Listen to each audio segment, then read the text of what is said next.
Unearthed sleep. Tonight, we descend into a question that archaeology has never fully answered. A question that rewrites everything. A question buried beneath 12,000 years of silence, soil, and deliberate concealment. Tonight, we go to Göbekli Tepe, Part 1, The Hill That Should Not Exist. In the southeastern corner of modern Turkey, not far from the ancient city of Şanlıurfa, there is a limestone ridge that rises gently above the surrounding plains. From a distance, it looks unremarkable. It looks like any of the thousands of low hills that dot this part of the world. The landscape is dry and spare. The wind moves through it without resistance. The sky above it is enormous and pale, and almost featureless at certain times of day when the sun is high and the heat presses down on everything with equal indifference. There is nothing, at first glance, that would cause you to stop. Nothing that would cause you to look twice. Nothing that would make you feel anything other than the mild, unfocused sense of space that comes with looking at any open landscape. And yet, beneath the surface of this quiet hill, something extraordinary has been sleeping for 12,000 years. The local Kurds who lived near this ridge for generations had their own name for the place. They called it Göbekli Tepe. In Turkish, the name translates roughly as Potbelly Hill or Navel Hill. It is not a poetic name. It is not a name that suggests mystery or grandeur or the weight of deep time. It is simply a description of the shape of the land, a rounded, slightly swollen hill rising from flat ground. A geographic fact, unremarkable, unremarked upon, nothing more. For centuries the hill was used for grazing. Shepherds walked their flocks across it in the mornings and afternoons without knowing what lay beneath their feet. Their animals cropped the dry grass and moved on.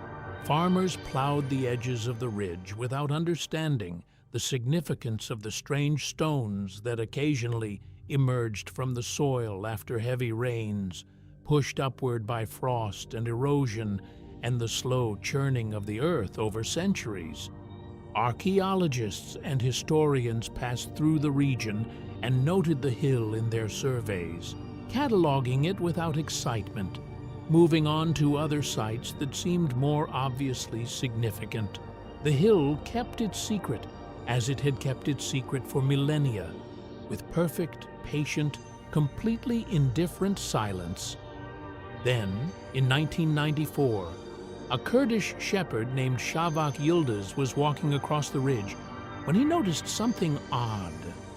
Protruding from the earth, partially exposed by erosion and the slow attrition of seasons, were the tops of large, carefully shaped stone objects. They were unlike anything he had seen in this landscape before. They were not natural formations. They did not have the irregular, chaotic appearance of limestone outcroppings or scattered field stones. They had clearly been worked by human hands.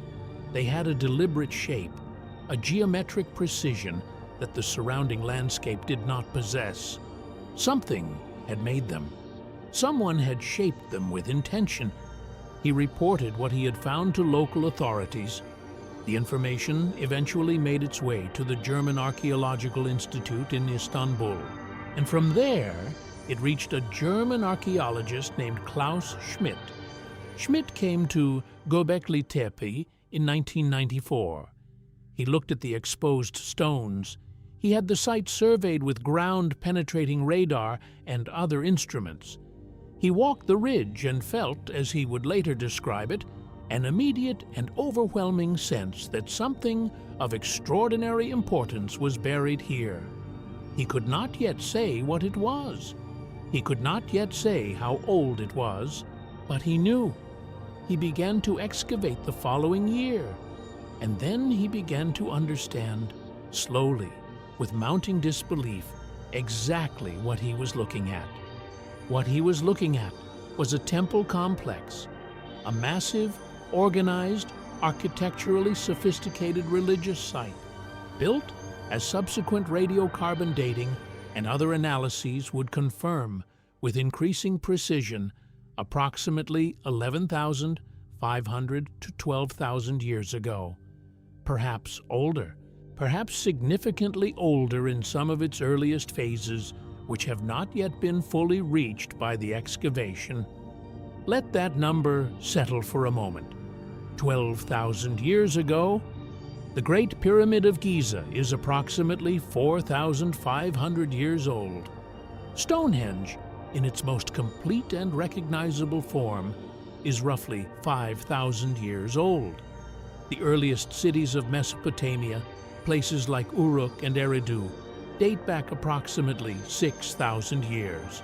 The oldest known writing systems are approximately 5,000 years old.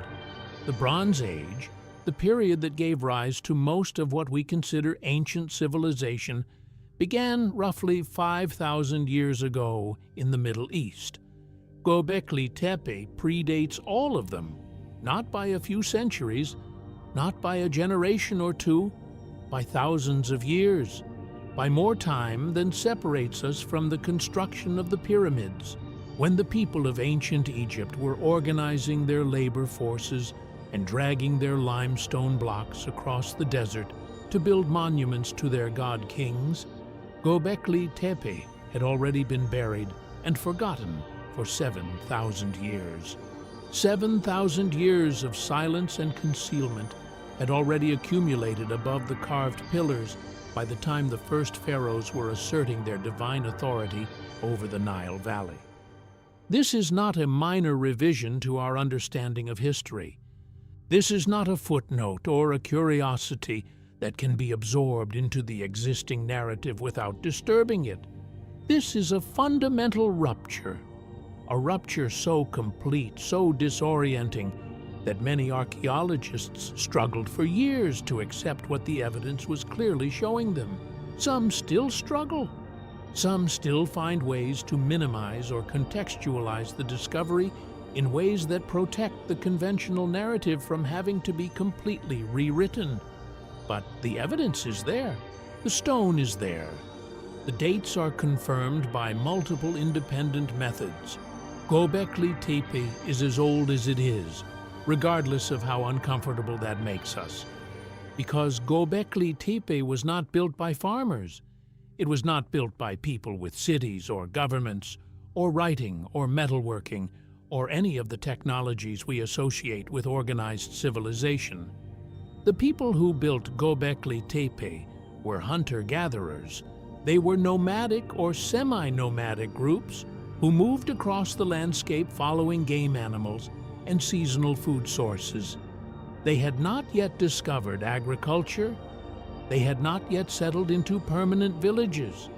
They did not store food in granaries or cultivate fields or tend domestic animals. They were, by the conventional definitions used in archaeology, among the most technologically simple human societies that have ever existed. And yet, they built it. They quarried massive limestone pillars from bedrock outcroppings more than 100 meters away from the site. Pillars that weigh between 10 and 20 tons each, in some cases even more. Pillars that had to be moved across uneven, rocky terrain without wheeled vehicles, without draft animals, without ropes and pulleys, and all the other mechanical advantages that engineers of later periods would use for similar tasks. They shaped these pillars using stone tools because metal had not yet been invented, had not yet been imagined, was not part of the conceptual universe of the people who created this place. They carved the surfaces of these pillars with images of extraordinary artistry and detail. Foxes and boars and cranes and vultures and scorpions and lions, all rendered with a sophistication and a sense of life and movement that would not be out of place in the sculpture of civilizations that came thousands of years later. And then they arranged these pillars in precise circular formations some of them enclosures nearly 30 meters in diameter, oriented with what appears to be careful attention to astronomical alignments and geometric relationships that required advanced planning, sophisticated measurement, and sustained coordinated intention across what must have been large numbers of people working together over extended periods of time.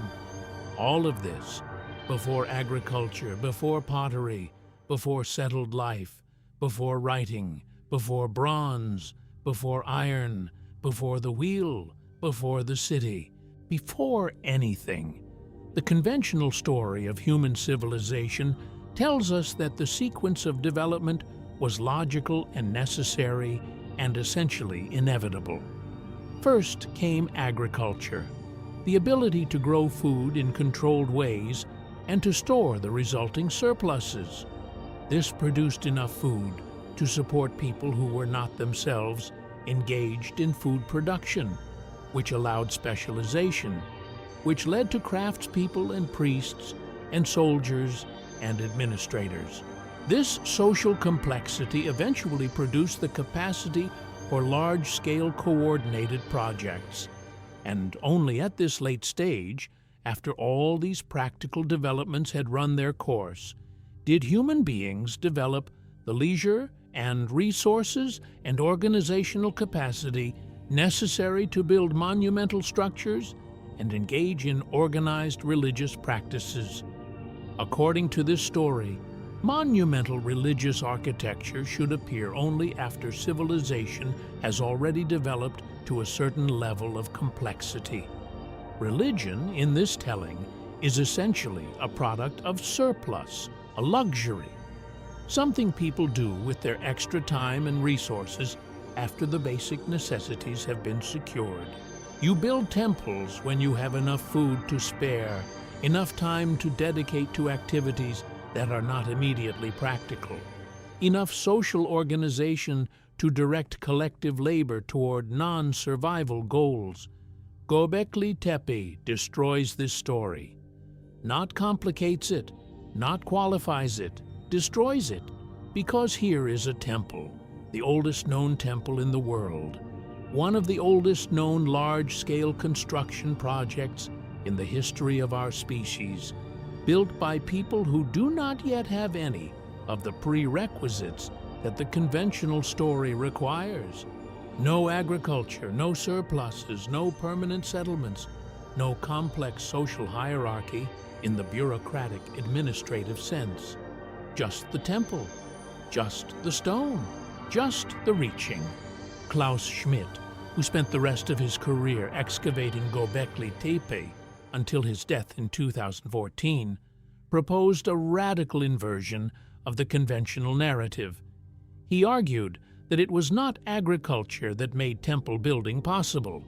It was the need to build temples, the need to gather in large numbers at a sacred site that made agriculture necessary, that the requirement to feed hundreds of people gathering at this place over extended periods was one of the pressures that drove the development of food cultivation in this region. Think about what this means. Think about how profoundly it reorients our understanding of what human beings fundamentally are. Think about what it says about the relationship between the practical and the sacred in human life. If Schmidt is right, then the foundation of civilization is not practical necessity. It is not hunger, or the desire for security, or the rational calculation that settling down and growing food is a more efficient survival strategy than hunting and gathering. The foundation of civilization is something far more mysterious and far more deeply human than any of that.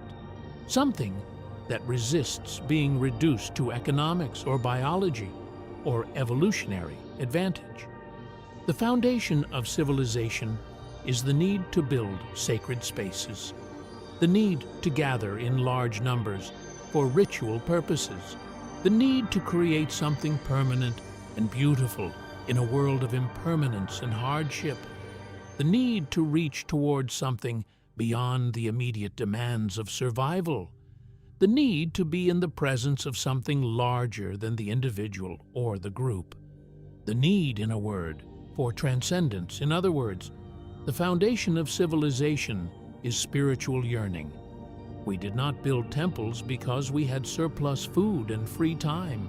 We grew food because we needed to stay in one place long enough to build the temple and to return to it season after season. We created surplus because the gathering required it. The spiritual came first. The practical followed. This is what Göbekli Tepe is telling us, if we are willing to listen. If we are willing to sit with the discomfort of having our assumptions overturned, if we are willing to accept that our ancestors were not simpler than us, not less sophisticated in the ways that matter most, not less capable of the kinds of deep interior experience that we like to think of as the exclusive property of the modern, educated, technologically empowered mind. Part 2. The pillars themselves. Let us descend now into the site itself. Let us try to understand what the excavations have revealed and what they have not yet revealed and what they may never reveal.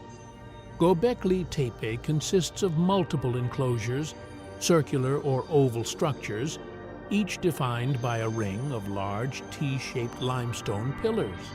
The T-shape is consistent and deliberate across all the enclosures that have been excavated, which represent only a small fraction of the total site. Each pillar has a vertical shaft rising from a flat base, topped by a horizontal crosspiece that creates the characteristic T form. The tallest of these pillars stand over 5 meters high. The heaviest weigh more than 20 tons. They are set into the ground in stone socket holes, positioned with care, oriented within the larger geometric design of each enclosure.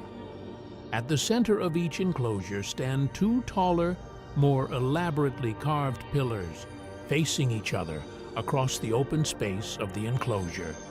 These central pillars are thought by many researchers to represent anthropomorphic figures, beings with human-like characteristics of some kind, because they display features that appear to suggest body and posture and limb. Carved bands descend down the sides of the central pillars and meet at the front, where carved hands with long, carefully rendered fingers rest against what appears to be a belt or waistband of some kind. They have no distinct faces. They have no clearly rendered heads in the human sense. But their body language, if we can call it that without projecting too much, is unmistakable. They stand. They have posture. They occupy the center of the space with a quality of presence that is different from the surrounding pillars. They are not merely structural. They are, in some sense, that we cannot fully define there. The carvings on the surrounding pillars are extraordinary in their range and their skill. Animals dominate the repertoire. Foxes appear with particular frequency, carved in profile with careful attention to the characteristic shape of the ears and the proportions of the body and the expressiveness of the eye. Boars and wild cattle rendered with a solidity and weight that conveys the actual physical presence of these animals. Cranes in flight, vultures with wings spread, scorpions rendered in miniature but with precise anatomical detail, spiders, serpents coiling around the edges of pillars, ducks and geese, lions crouching, and strangest and most affecting of all, human arms and hands carved in relief onto the surfaces of some pillars, reaching out from the stone as if grasping for something just beyond reach, as if the figure within the pillar is aware of the space around it and is trying to bridge the distance between stone and air, between the permanent and the perishable. The animals are not carved randomly or carelessly or without apparent organizational principle. They are arranged with what appears to be intention. Some pillars are covered in layered compositions of multiple species arranged in relation to one another, suggesting scenes or narratives or cosmological diagrams that we cannot read. Others feature a single dominant creature rendered in careful, almost tender detail. The level of artistic skill on display is remarkable by any standard. These are not crude scratches or rudimentary symbols made by people at the beginning of their artistic development. These are accomplished carvings made by people who had mastered their craft through long practice, had developed a visual tradition sophisticated enough to produce consistent results across multiple enclosures built over what appear to have been centuries, and who were working within a symbolic system complex enough to require that level of mastery. What do the carvings mean? What were they for? What did they represent to the people who made them, who stood among them, who performed whatever ceremonies they were designed to host? We do not know. This is perhaps the most important thing to understand about Göbekli Tepe. We do not know what the carvings mean. We do not know what rituals were performed inside the enclosures or what their purpose was. We do not know what the T-shaped pillars represented to the people who carved and erected them. We do not know whether the central anthropomorphic figures were gods or ancestors or spirits or cosmic forces or something else entirely that has no equivalent in our modern conceptual vocabulary and perhaps has no equivalent in any tradition we have access to.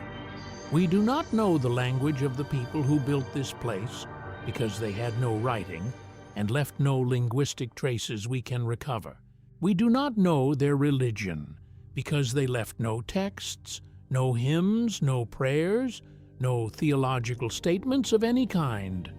We do not know their social structure, their kinship systems, their methods of governance or conflict resolution, their beliefs about death and the afterlife, and the nature of the world, and the obligations of the living to the dead and to each other. They left us only stone, only carved images on stone, only the architecture of the site itself, which tells us something about the scale of their ambition and the sophistication of their planning and the seriousness of their commitment, but which cannot, by itself, tell us what they believed, or why they believed it, or what it felt like to be one of them, standing inside an enclosure of T-shaped pillars on a night 12,000 years ago. And yet the stone speaks, if we listen in the right way, not in words, not in propositions or arguments or theological claims that we can simply translate and understand. It speaks in the language of scale and intention. It speaks in the fact of its own existence.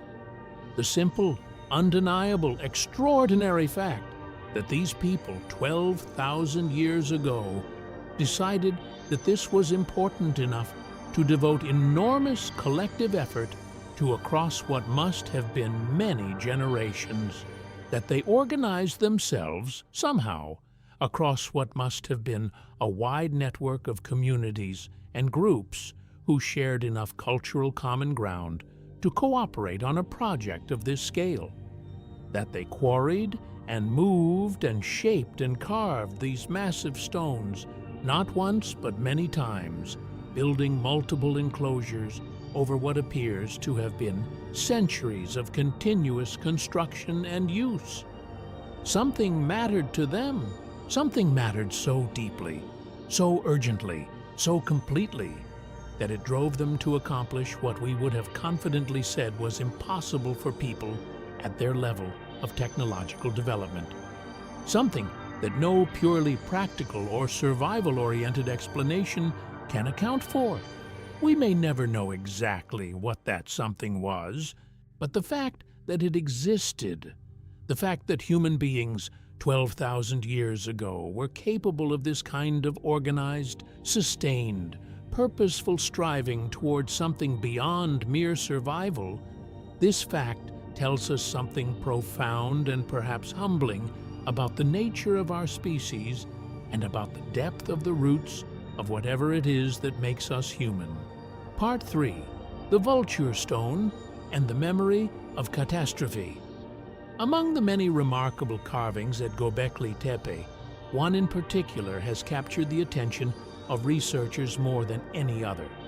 It is carved on what archaeologists call Pillar 43, located in Enclosure D, one of the largest and most elaborately decorated of the excavated enclosures. This pillar has become known informally as the Vulture Stone, and it may be one of the most extraordinary objects ever created by a human hand. The Vulture Stone depicts, on its central and most prominently visible surface, a large vulture with wings spread wide. The bird is rendered in careful detail, its feathers suggested by incised lines, its posture one of dominance or power, or perhaps ritual significance. Below the vulture is a rounded object that a number of researchers interpret as a human head, perhaps a decapitated head, perhaps a symbolic representation of death or sacrifice, or the passage between worlds. To the right of the central image are other figures, including a scorpion rendered in the characteristic precise style of Göbekli Tepe carvings, and what appear to be additional bird-like creatures in various poses. The composition as a whole is complex and clearly deliberate. This is not a random accumulation of images. This is a scene, or a diagram, or a record of something. Someone had a specific intention in mind when they designed this composition, and they had sufficient skill to execute that intention with precision. In 2017, a team of researchers led by Martin Sweatman and Dimitrios Tsikritsis published a paper proposing something extraordinary. They argued that the Vulture Stone was not merely a decorative composition, or a scene from daily life or ritual or mythological narrative. They argued that it was something far more specific and far more startling. They argued that it was an astronomical record, a sky map carved in stone, depicting the positions of specific star constellations as they appeared on a specific date in deep prehistory. The date they calculated, based on the precession of the equinoxes and the positions of various celestial bodies that they argued were encoded in the carvings, was approximately 10,850 years before the present. This date corresponds to a period that geologists and climate scientists and astronomers know by another name, the Younger Dryas event, a catastrophic period of rapid, severe climate change that brought about the end of the last ice age in a way that was far more sudden and dramatic than a simple gradual warming would have been. The cause of the Younger Dryas has been debated for decades. One hypothesis, still contested but taken seriously by a growing number of researchers, is that it was triggered or significantly influenced by a cosmic impact event, a comet, or the fragmented remnants of a comet striking the Earth or exploding in the atmosphere with devastating force, triggering massive fires, releasing enormous quantities of dust and aerosols into the atmosphere, disrupting global climate patterns in ways that took centuries to stabilize. If Sweatman and Tsikritsis are correct, then the Vulture Stone at Göbekli Tepe may be a memorial, a record carved in permanent stone of a catastrophic event that occurred in living memory, or in the memory transmitted through oral tradition across the generations that separated the event from the carving.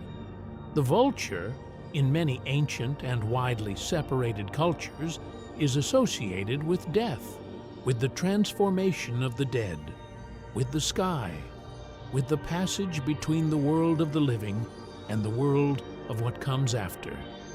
The rounded object beneath the vulture's spread wings may represent a symbolic figure of death, an end, a catastrophe vast enough and terrible enough that the only adequate response was to carve a record of it into the most permanent material available so that it would never be forgotten. The scorpion carved beside the vulture, in ancient astronomical traditions that developed in this general region of the world, is associated with the constellation we now call Scorpius. The other bird-like figures may represent other constellations as they appeared at that specific terrible moment. The composition may be, in effect, a map of the night sky, as it looked on the night when something fell from the heavens and changed the world forever. This interpretation is contested. Many archaeologists and astronomers are cautious about it, and some reject it outright. The connections between the carvings and specific constellations require interpretive steps that not everyone finds convincing. The identification of which figures represent which star groupings involves a degree of subjective judgment that makes the specific conclusions difficult to verify or falsify. The astronomical alignment hypothesis, when applied to ancient sites, has sometimes been used to make dramatic claims that go significantly beyond what the evidence can actually support. But even the possibility is extraordinary.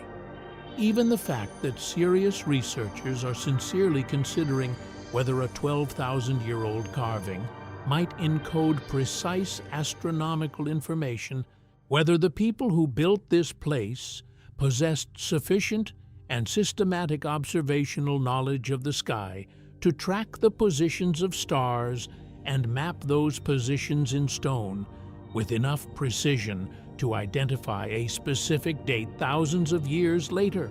Even this possibility fundamentally expands our sense of what our earliest ancestors were capable of and what they were paying attention to.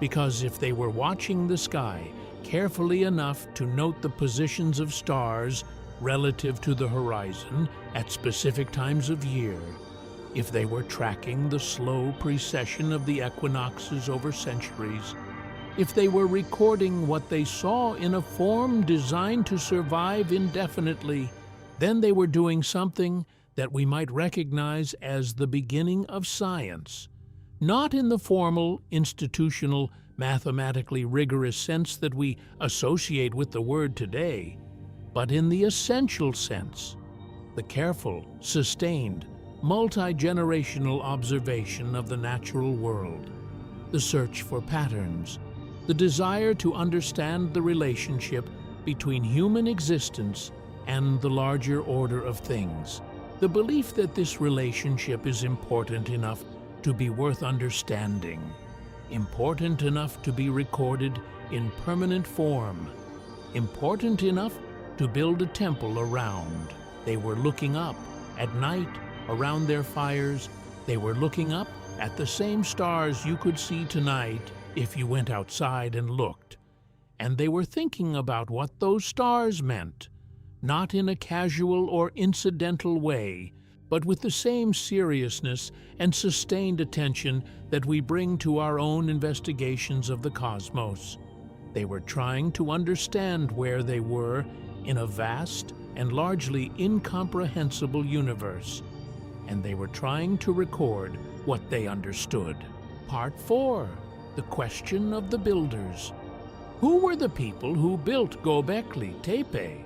What kind of society could have produced this monument? How did they organize themselves in the absence of the formal hierarchical institutions we associate with large-scale construction? How did they feed themselves while the construction was underway? Where did they come from and where did they go? Did they consider themselves a single people or a confederation of different groups who shared enough common culture to cooperate on this project? What did they call themselves? What did they call this place? These questions have occupied archaeologists since the site was first seriously excavated, and the answers we have are partial, tentative, and in some ways more mysterious than the questions themselves. The population of the region during the period of Göbekli Tepe's construction was not large by any modern standard. Hunter-gatherer groups tend to be small, typically between 20 and 100 individuals, depending on the richness of the environment and the specific subsistence strategies employed. They move frequently, following the seasonal availability of game and plant foods. They do not accumulate material possessions beyond what can be carried by the group on the move. They are, by necessity, highly mobile and highly adaptive. Building Göbekli Tepe required something very different from any of this. It required hundreds of people working together over extended periods of time in one place, focused on a single enormous goal. It required the ability to organize and direct collective labor toward a specific purpose across what must have been a considerable geographic area, drawing workers and participants from multiple different communities.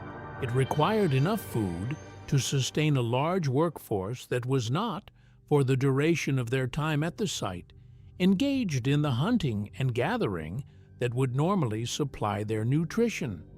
It required skilled craftspeople who had devoted significant portions of their lives to mastering techniques that were not directly useful for survival. The techniques of stone carving and architectural design and the management of large-scale construction projects. Researchers believe that Göbekli Tepe was a gathering place, perhaps a pilgrimage site, to which multiple communities from a wide geographic region would come together for specific ritual occasions, perhaps seasonal, perhaps tied to astronomical events, perhaps tied to the cycles of animal migration or plant availability that would have governed the lives of hunter-gatherer communities in this landscape. The construction would have been undertaken collectively, with different groups contributing labor and resources and skill over what may have been centuries of accumulated effort, each generation adding to what the previous generation had begun.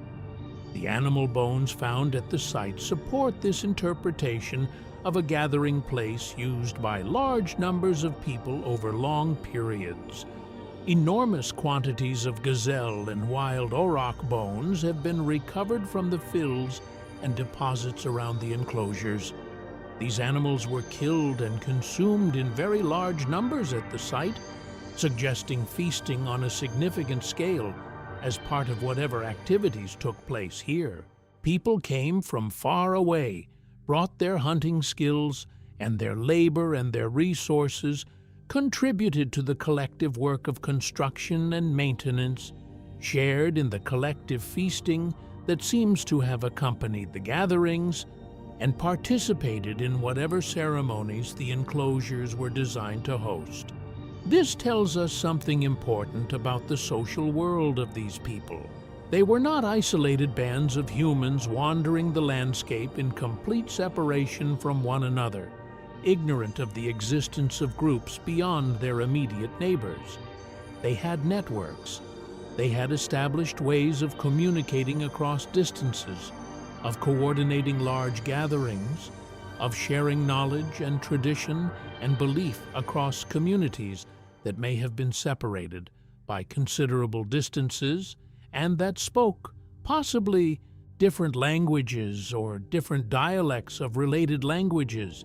They had a shared religious or cosmological worldview, sophisticated and compelling enough to motivate the construction of one of the most ambitious building projects in the history of our species, accomplished without any of the technology we normally consider prerequisite for such achievement.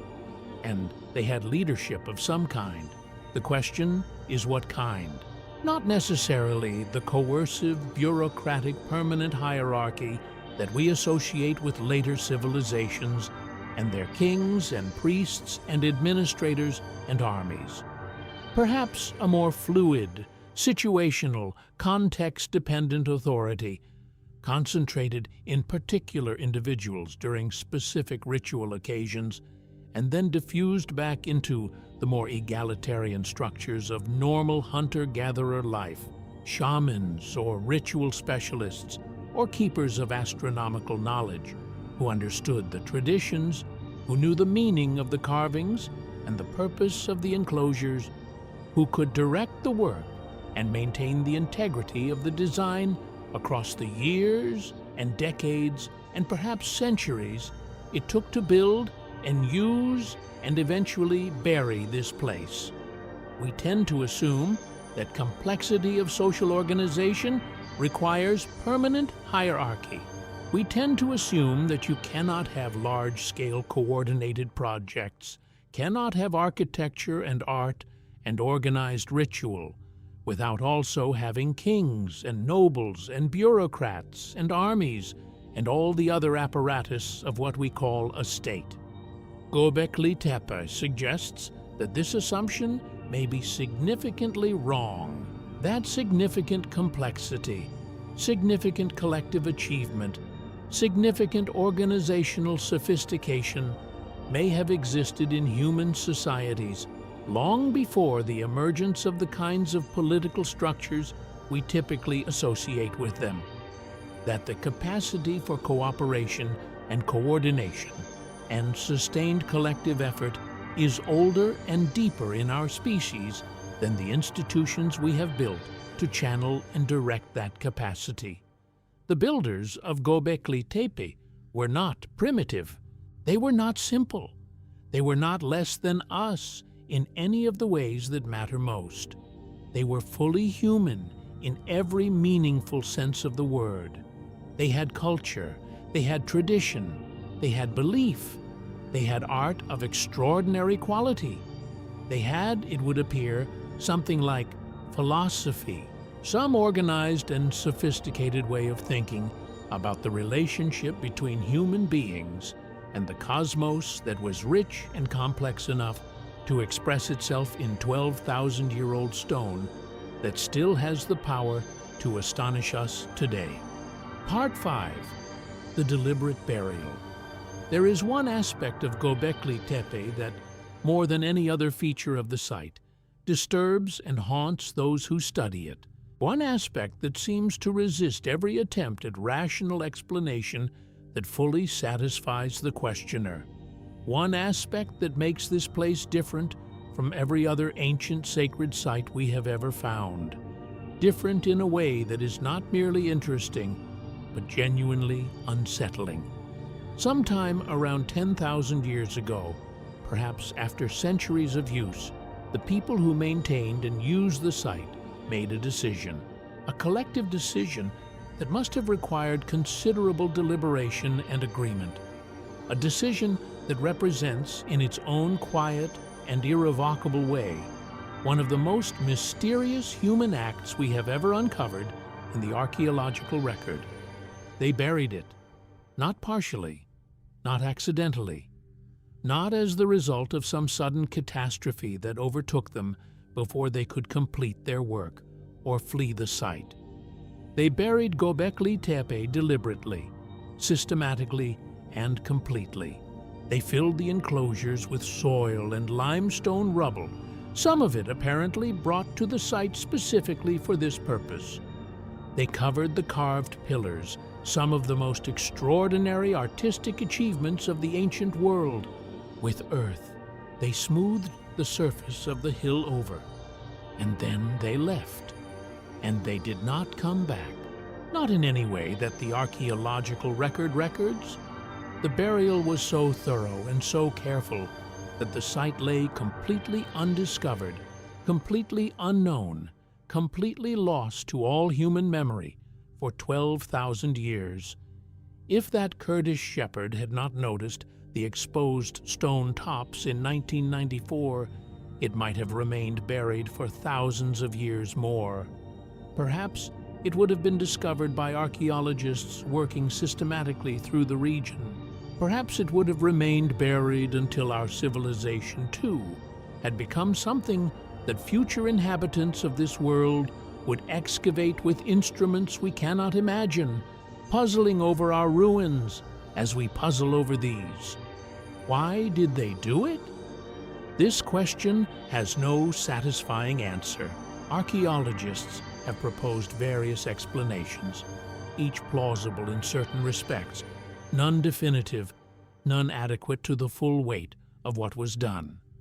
Some researchers suggest that the burial was a form of ritual closure, a ceremonial ending, that the enclosures had served their purpose across the centuries of their use, that the ceremonies they housed had run their full course, and that the burial was a way of completing the cycle, of sealing the sacred power of the place, putting it to rest in a controlled and intentional way, in the way that you might bury the dead with care and ceremony so that they rest properly and the living can move forward.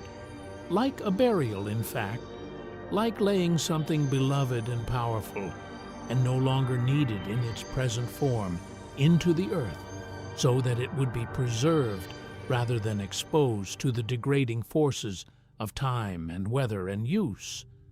Others suggest that the burial may have been prompted by a shift in religious belief, that the worldview that had produced Göbekli Tepe, the specific cosmological framework that made this kind of large stone temple construction meaningful, that made the gathering here season after season coherent and urgent, had begun to evolve or to transform in ways that made the old sacred spaces no longer appropriate, that new ideas were replacing old ones, as they always do, always have, and that the old sacred forms associated with beliefs that were no longer held in the same way needed to be respectfully retired rather than simply abandoned to decay.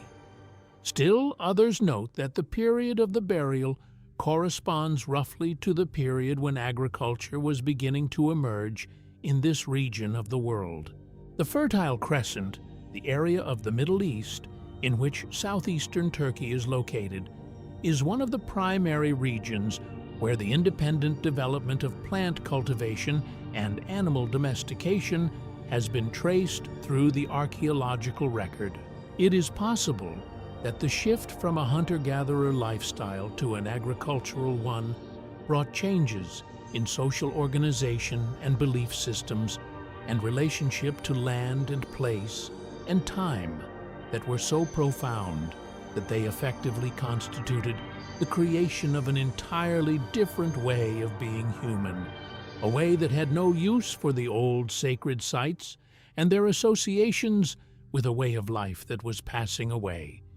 And some researchers, working at the more speculative edges of established interpretation, have suggested something more disturbing, that the burial may have been motivated, at least in part, by fear, that whatever had been built at Göbekli Tepe, whatever power it was believed to embody, or channel, or contain, or represent, had come to be experienced as dangerous in some way, that the burial was not simply a reverential putting to rest, but a sealing away, a containing, and ensuring that what had been opened could not be reopened, that some door had been cracked in the fabric of things, and the people who had cracked it had decided, for reasons they could not explain to us, and perhaps could not fully explain to each other, that it needed to be shut.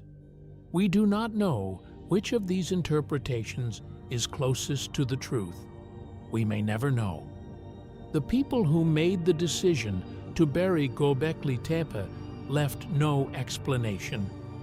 They did not write a note in the fill. They did not carve an inscription on the final pillar before covering it with earth.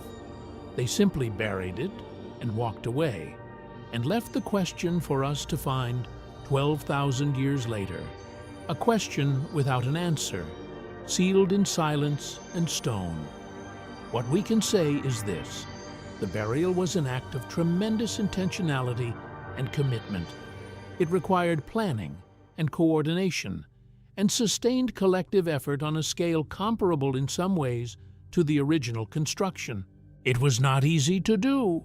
It was not done quickly or carelessly. Covering structures of this size and weight with soil and rubble to the depth necessary to completely conceal them was a significant undertaking, one that required as much deliberate effort as many of the other large-scale projects these people had already demonstrated they were capable of. The people who buried Göbekli Tepe were committed to doing it thoroughly and well. Whatever their reasons, they cared deeply enough about the outcome to invest real labor and real time in achieving it. The burial was, in its own way, as much a monument as the temple itself. A monument to an intention we cannot read. A monument to a decision we cannot understand. A monument to the depth and the seriousness and the completeness of a human choice made 12,000 years ago by people who, like us, had to make decisions in the absence of full information, based on values and beliefs and fears and hopes that seemed entirely real and entirely important to them in the moment of decision. And then the hill was quiet, and the wind moved across it without disturbing anything, and the seasons turned. Spring followed winter, summer followed spring, with the same indifference that the landscape maintained to everything that happened on its surface.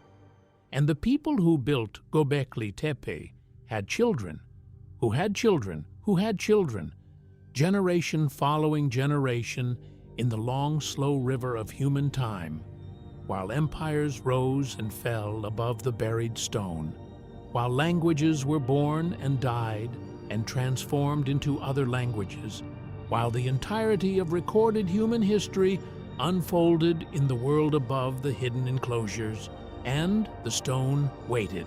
Part 6. What was lost and what remains. Let us sit for a moment with the full weight of what we have lost. Not just the specific knowledge of what Göbekli Tepe was built for, not just the specific knowledge of what rituals took place within its enclosures, what the T-shaped pillars represented, what the carvings meant, what words were spoken in this place, and to what purpose. Not just the technical knowledge of how hunter-gatherers organized the construction of a monument this size without metal tools or wheeled vehicles. Not just the astronomical and calendrical knowledge that may be encoded in the arrangements of the pillars and the compositions of the carvings. What we have lost is an entire world of meaning. The people who built Göbekli Tepe had a way of understanding the cosmos. They had a story or multiple stories about where the world came from and what it was made of, and how human beings fit within it, and what their obligations were to each other and to the forces that govern the world. They had beliefs about what happens after death, about the nature of the gods, or spirits, or cosmic forces that they encountered or addressed in their enclosures. They had beliefs about the significance of the animals carved on their pillars, and what those animals meant, and why they mattered, and what their relationship was to the living animals that shared the landscape. They had a philosophy in the deepest and oldest sense of that word, a way of making sense of existence, a way of answering, or at least of sitting with, the most fundamental questions that conscious beings can ask. And it is gone, completely. Without remainder, we cannot recover it. We cannot reconstruct it even in outline. We cannot, with any confidence, say a single specific and verifiable thing about what they believed or why or what it felt like to hold those beliefs. The silence is total, and it is final.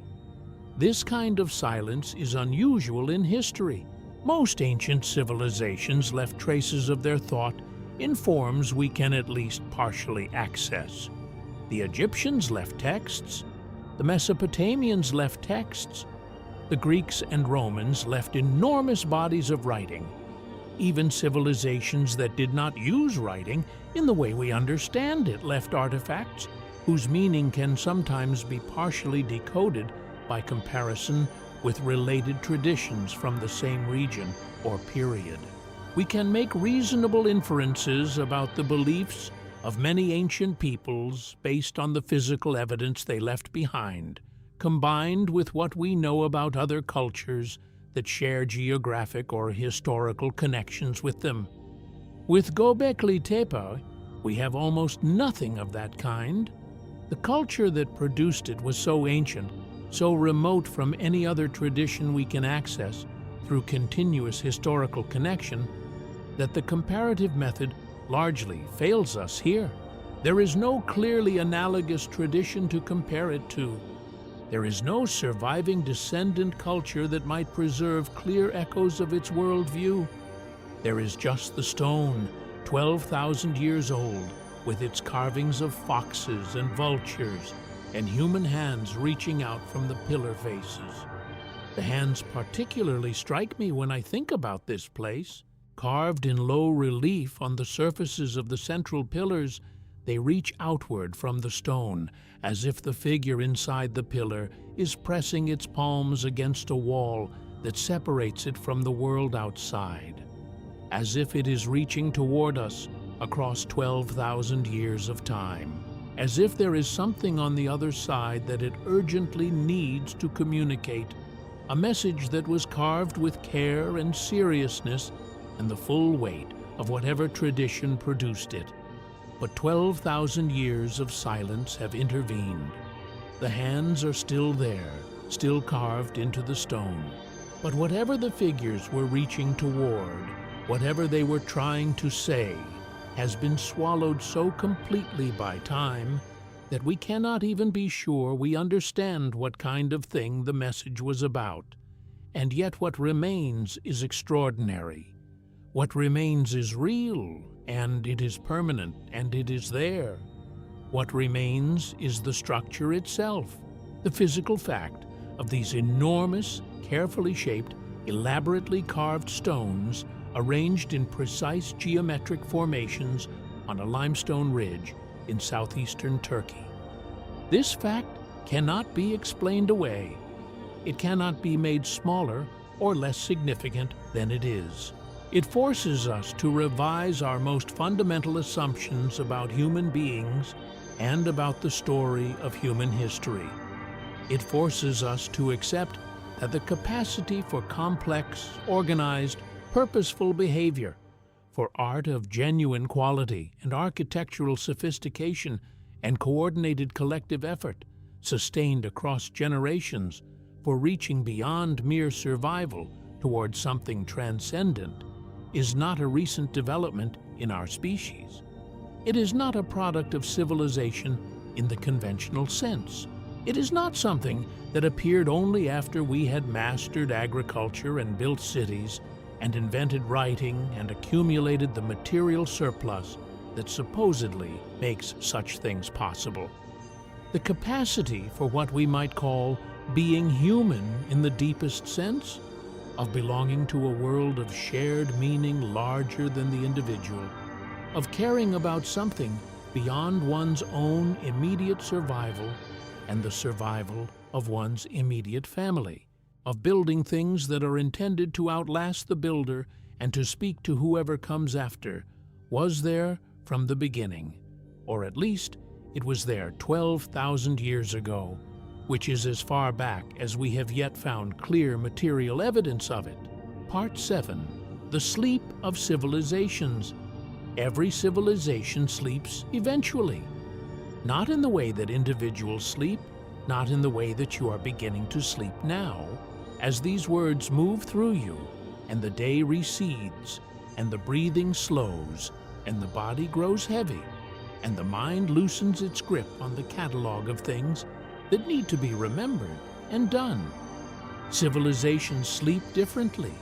Civilizations sleep by disappearing, by sinking gradually or suddenly into the ground, by dissolving into the landscape that they once organized and named and made sacred, by becoming finally indistinguishable from the soil that covers them. The builders of Göbekli Tepe are sleeping now. They have been sleeping for 12,000 years. Their names are gone. Their language is gone. Their beliefs are gone. Their faces are gone. The specific texture of their daily lives, what they ate in the morning and what they said to each other, and what they feared, and what made them laugh, and what they thought about when they could not sleep on cold nights 12,000 years ago, under the same stars that are above you now. All of that is gone without a trace. They are gone in every way that a civilization can be gone. And yet they are here. The stone is here, the carvings are here. The site is here, having survived everything that has happened in the world above it for 12,000 years, preserved by the very earth that covered it, protected by the intention of the people who put it there. There is something worth sitting with in that, something about what survives and what does not, something about the relationship between the perishable and the permanent, between the things that matter in the moment and the things that endure across geological time.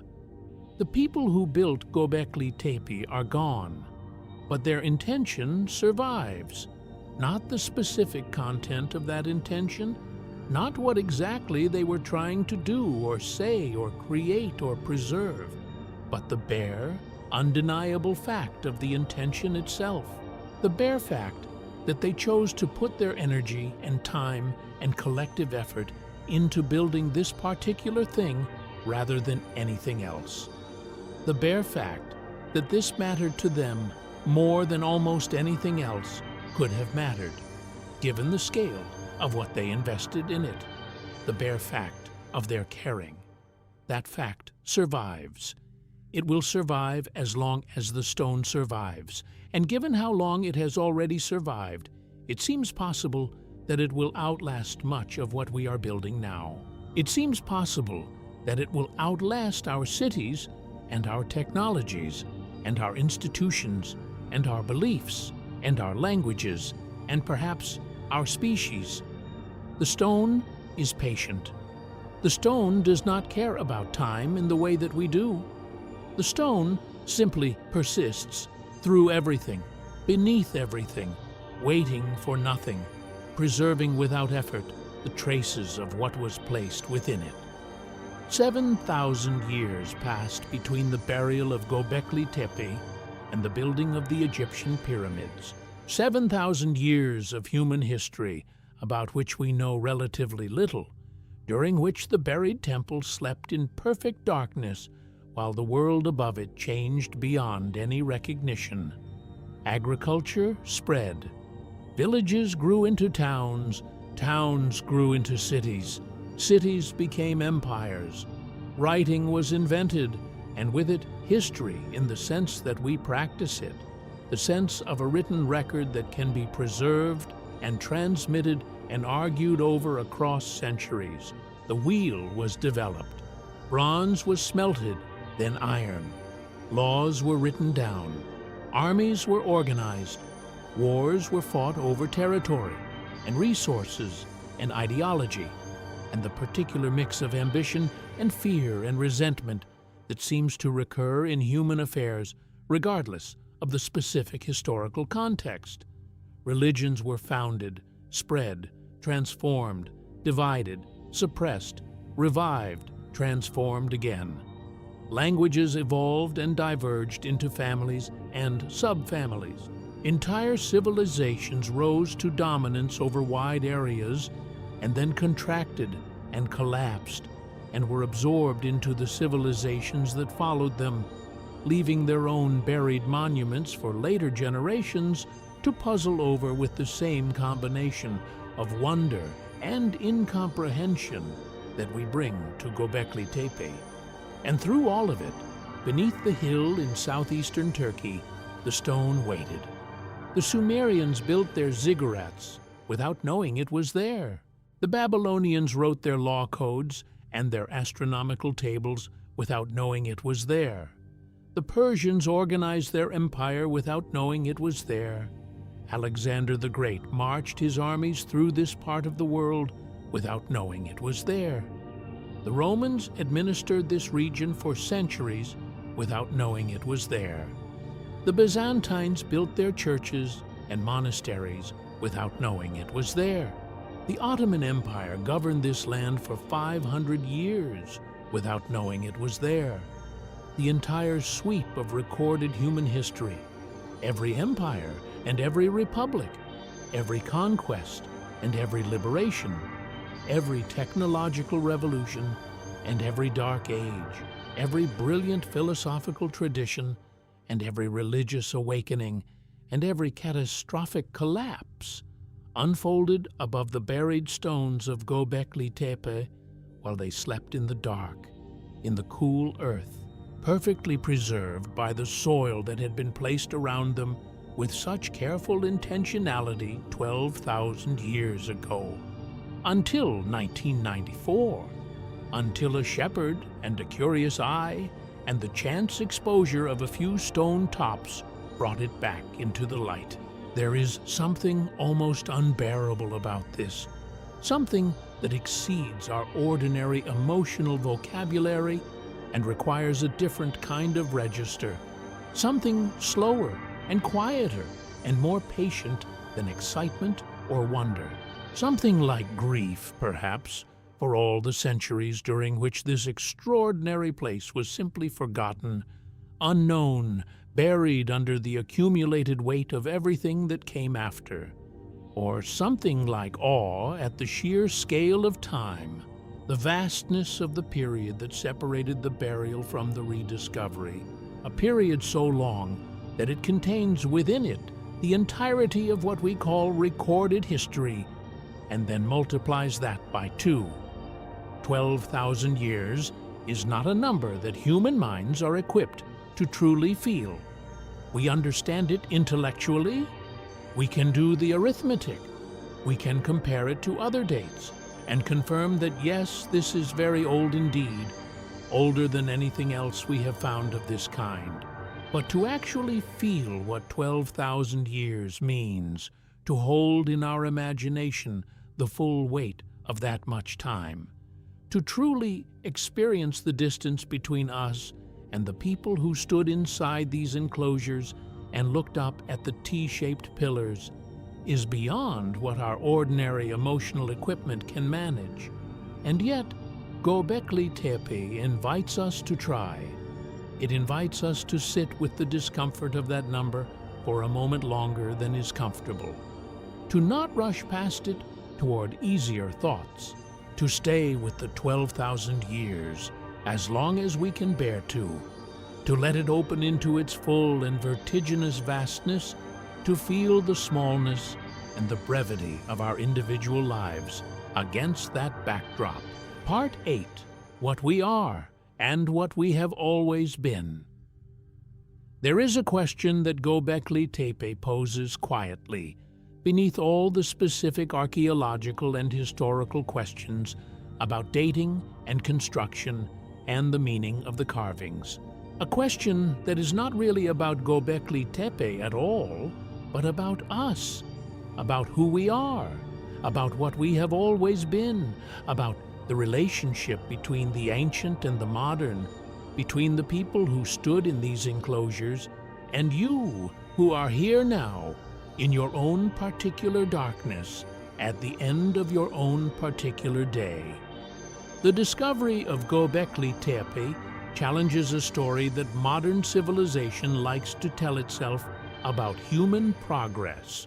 The story that says we began primitive and became sophisticated, that we began confused and are moving, however imperfectly and slowly, toward clarity, that we began spiritually superstitious and are becoming, through the accumulated power of science and reason and secular humanism, spiritually mature, that the direction of human history is from the simple to the complex, from the irrational to the rational, from the darkness of myth and ritual and sacred performance to the light of verifiable fact and logical argument. This story is comforting in certain ways. It places us at or near the pinnacle of a long ascent. It allows us to feel that we have left the darkness behind, that the modern world with its science and technology and democratic institutions represents the fulfillment of a long human journey towards something genuinely better, something our ancestors would have wanted for us even if they could not have imagined it. Göbekli Tepe does not exactly contradict this story.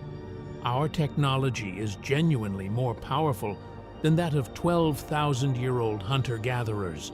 Our accumulated knowledge of the natural world is genuinely more extensive and more systematically organized. Our capacity to heal certain kinds of illness and to prevent certain kinds of famine and to communicate across distances and to sustain human life into old age is genuinely superior to anything the builders of Göbekli Tepe possessed. But the site complicates the story in important ways. It suggests that what we sometimes characterize as primitive, the reaching toward the sacred, the impulse toward ritual and symbol and collective meaning-making, the desire to build something permanent that expresses the community's relationship to the cosmos, is not a feature of a less evolved or less mature stage of human development. It is not something we have grown out of, or should aspire to grow out of, or that the future will leave behind, as it has left behind so many other things. It is one of the most fundamental and consistent features of our species. It appears to be there at the very beginning of the archaeological record, or close to it. It is there 12,000 years ago, driving people without metal tools or wheeled vehicles to move 20-ton stones across uneven terrain in order to build something that had no practical survival value whatsoever, something that could only be justified by reference to values and beliefs and relationships that transcend immediate material need. It is there in the care with which the pillars were shaped and the images were carved, in the precision and consistency of the geometric layout, in the apparent astronomical orientations that suggest sustained multi-generational observation of the sky, in the deliberateness and thoroughness of the burial. All of these things speak of people who cared deeply about something that was not simply food or shelter or physical safety or reproductive success. People who were already 12,000 years ago asking the same kinds of questions that philosophers and theologians and artists and scientists are still asking today. Where did we come from? What are we doing here? What does it mean that we are conscious, that we know we exist, that we know we will die? What is our relationship to the sky and to the animals and to the forces that govern the world? What happens when we die? What should we do with the time we have? What is worth building? What is worth preserving? What should we bury so that it survives us?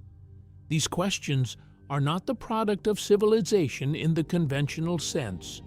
They are not luxuries that become available only after the basic survival needs have been securely met. They are older than agriculture. They are older than cities. They are older than writing. They may be as old as our species itself, or nearly as old.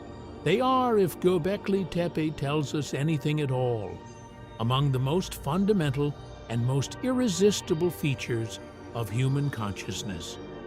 We have changed enormously since the builders of Göbekli Tepe stood in their enclosures and looked up at the stone. The world we live in is so different from their world that comparison in many respects seems almost meaningless. And yet, something in us has not changed. Something deep and persistent and apparently ineradicable keeps returning to the same questions they were reaching toward when they first dragged those massive stones across the limestone ridge. The hands carved into the pillars at Göbekli Tepe are still pressing against the stone. They have not stopped. They have never stopped. They are still reaching toward something just beyond the surface, something they can sense but not quite touch, something for which they carved image after image and built structure after structure, and finally buried everything in soil so that it would survive even when the builders themselves had long since returned to the ground they stood on. And we are still here, we who are the very distant descendants of people like them, or of people who lived alongside people like them, who share with them the same fundamental architecture of consciousness, the same basic emotional and cognitive and spiritual equipment, who are still asking the same questions in the darkness before sleep. When the boundary between the waking world and the deeper world begins to soften and blur, and the mind loosens its grip on the day, we are still here, and the questions are still open, as they may always be, as they perhaps need to be. Part 9, the landscape before and after. To understand Göbekli Tepe fully, we need to try to understand the world in which it was built, not the geological or climatological world, though those matter. The human world, the experiential world of the people who rose each morning in this landscape and moved through their days in ways that are both deeply familiar and radically foreign to us. The landscape of southeastern Turkey 12,000 years ago was not the same landscape that exists there today. The climate was different, somewhat cooler and somewhat wetter in certain seasons, supporting a richer and more varied ecosystem than the dry, semi-arid landscape of the present. The region was part of what some researchers call the Fertile Crescent, though that term is applied more precisely to a slightly later period when agriculture had already begun to transform the environment. In the period of Göbekli Tepe's construction, the area supported large herds of wild gazelle, wild cattle, wild boar, and various species of deer and other herbivores. The rivers ran more reliably. The plant life was denser. It was a rich hunting ground, a landscape that could support relatively large populations of hunter-gatherers compared to more arid regions. The people who lived in this landscape were not struggling for survival in the desperate, hand-to-mouth way that we sometimes imagine when we think of prehistoric humanity. They were skilled hunters and foragers who understood their environment with an intimacy and precision that we, who have been separated from direct dependence on the natural world for so many generations, cannot easily imagine. They knew which plants were edible and which were toxic. They knew the patterns of animal movement across seasons and years. They knew the weather. They knew the stars and used them for navigation and for tracking the passage of time. They had developed, over thousands of generations, a knowledge base about their environment that was as rich and as detailed as any scientific body of knowledge, simply expressed in different forms and embedded in different kinds of cultural transmission. This is important to understand because it corrects a common misunderstanding. The hunter-gatherers who built Göbekli Tepe were not technologically primitive in the ways that matter most. They were technologically simple in the sense of lacking metal tools and wheeled vehicles and the other apparatus of material civilization. But they were cognitively sophisticated. They were culturally rich. They were capable of the full range of human experience, including art and music and storytelling and ritual and the contemplation of existential questions and the building of sacred spaces to address those questions. Their technology was mostly made of materials that do not preserve well, Wood and fiber and hide and bone worked with extraordinary skill, but leaving little trace in the archaeological record compared to the stone that we use to identify their presence across millennia. When we look at the archaeological record of hunter-gatherer societies and see relatively little material culture compared to later agricultural and urban societies, we are not seeing the full picture of those societies. We are seeing only the durable fraction of what they made and used and valued. The songs they sang are gone. The stories they told around their fires are gone. The dances they performed, the body decorations they wore, the wooden carvings and fiber arts and symbolic arrangements they made through the generations, all of it is gone. What remains is stone, and the extraordinary stone pillars of Göbekli Tepe, which survived because they were buried in conditions that protected them from the processes that would otherwise have destroyed them. So when we look at Göbekli Tepe and feel astonished, we should remember that we are seeing not the whole of what these people were capable of, but the tip of an iceberg whose full extent we cannot measure. The sophisticated stone carving and architectural planning of the site is the aspect of their culture that happened to be expressed in a medium durable enough to survive 12,000 years. But the same intelligence, the same cultural sophistication, the same depth of inner life that produced these carvings must have been expressed in many other forms that have not survived.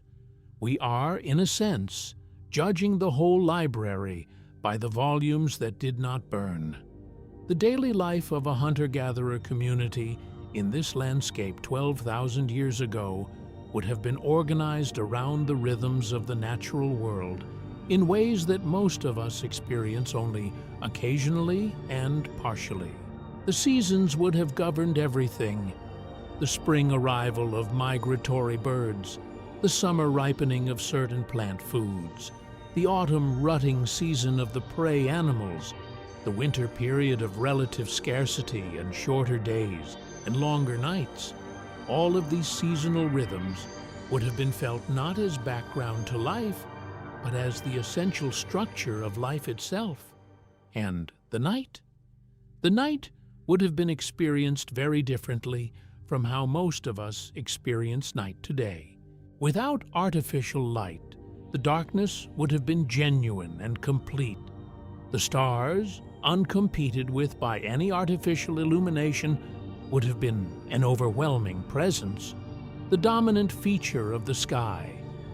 The Milky Way visible as a broad river of luminescence across the whole dome of the sky, not the faint and faded patterns that most people in the industrialized world manage to see through their light-polluted skies, but a full and blazing canopy of light that organized the darkness and gave it depth and meaning. In this kind of darkness, by this kind of light, the people of Göbekli Tepe lived their nights. They tended their fires, they told their stories, they performed their rituals.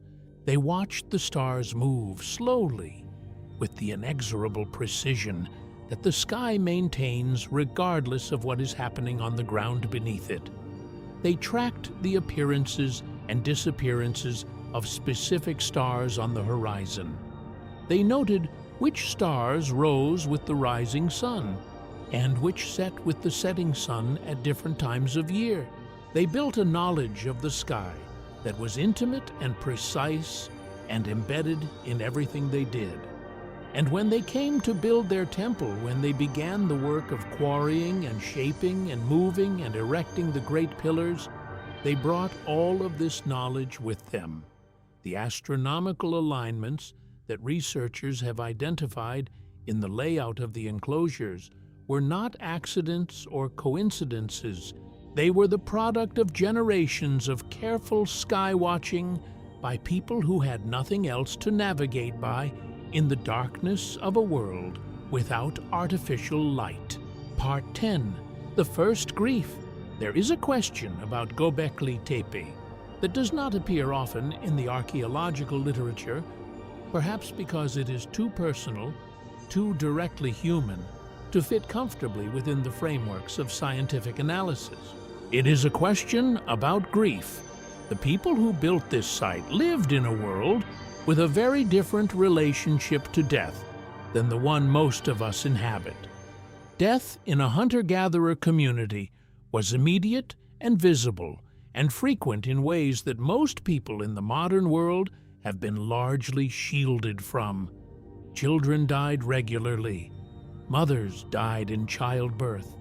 Hunters were killed by the animals they hunted. People were lost to illness without the interventions of modern medicine. The elderly declined and died surrounded by the community rather than in hospitals removed from ordinary social life. Death was not an abstract fact or a distant eventuality in this world. It was a present reality that appeared regularly and without warning in the lives of everyone. The grief that accompanied these deaths was the same grief that we feel, because we are the same species, because the capacity for grief is written into the same neural architecture that we share with these people across 12,000 years of evolutionary continuity. The loss of a child or a partner or a parent or a friend produced in them the same devastating rupture in the fabric of experience that it produces in us. And they had to find ways to live with that grief, ways to make sense of the loss, ways to place the deaths of the people they loved within a larger framework of meaning that could absorb the shock and allow life to continue. This is, among other things, what religion is for, what ritual is for, what sacred spaces are for.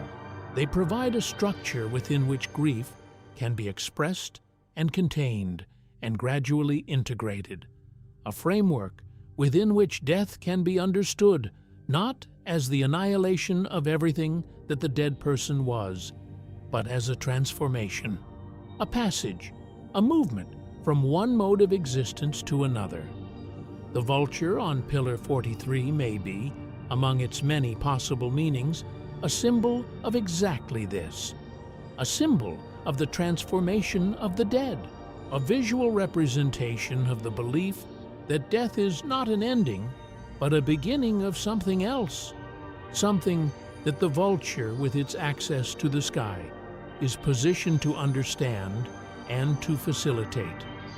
The headless figure beneath the vulture's wings may be a representation of the moment of transformation itself, the moment when the individual self is released from its bodily form and passes into whatever comes next.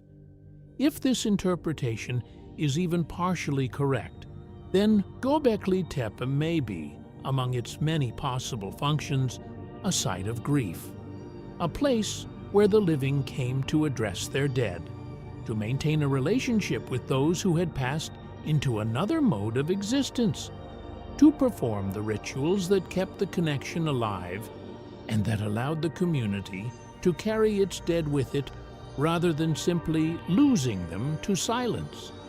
This is a very human thing, the impulse to maintain a relationship with the dead, to build spaces where that relationship can be enacted, to create rituals that honor the dead and keep them present in the life of the community, is one of the most universal and persistent features of human culture. It appears in every society we have ever studied. It appears in every period of human history for which we have evidence.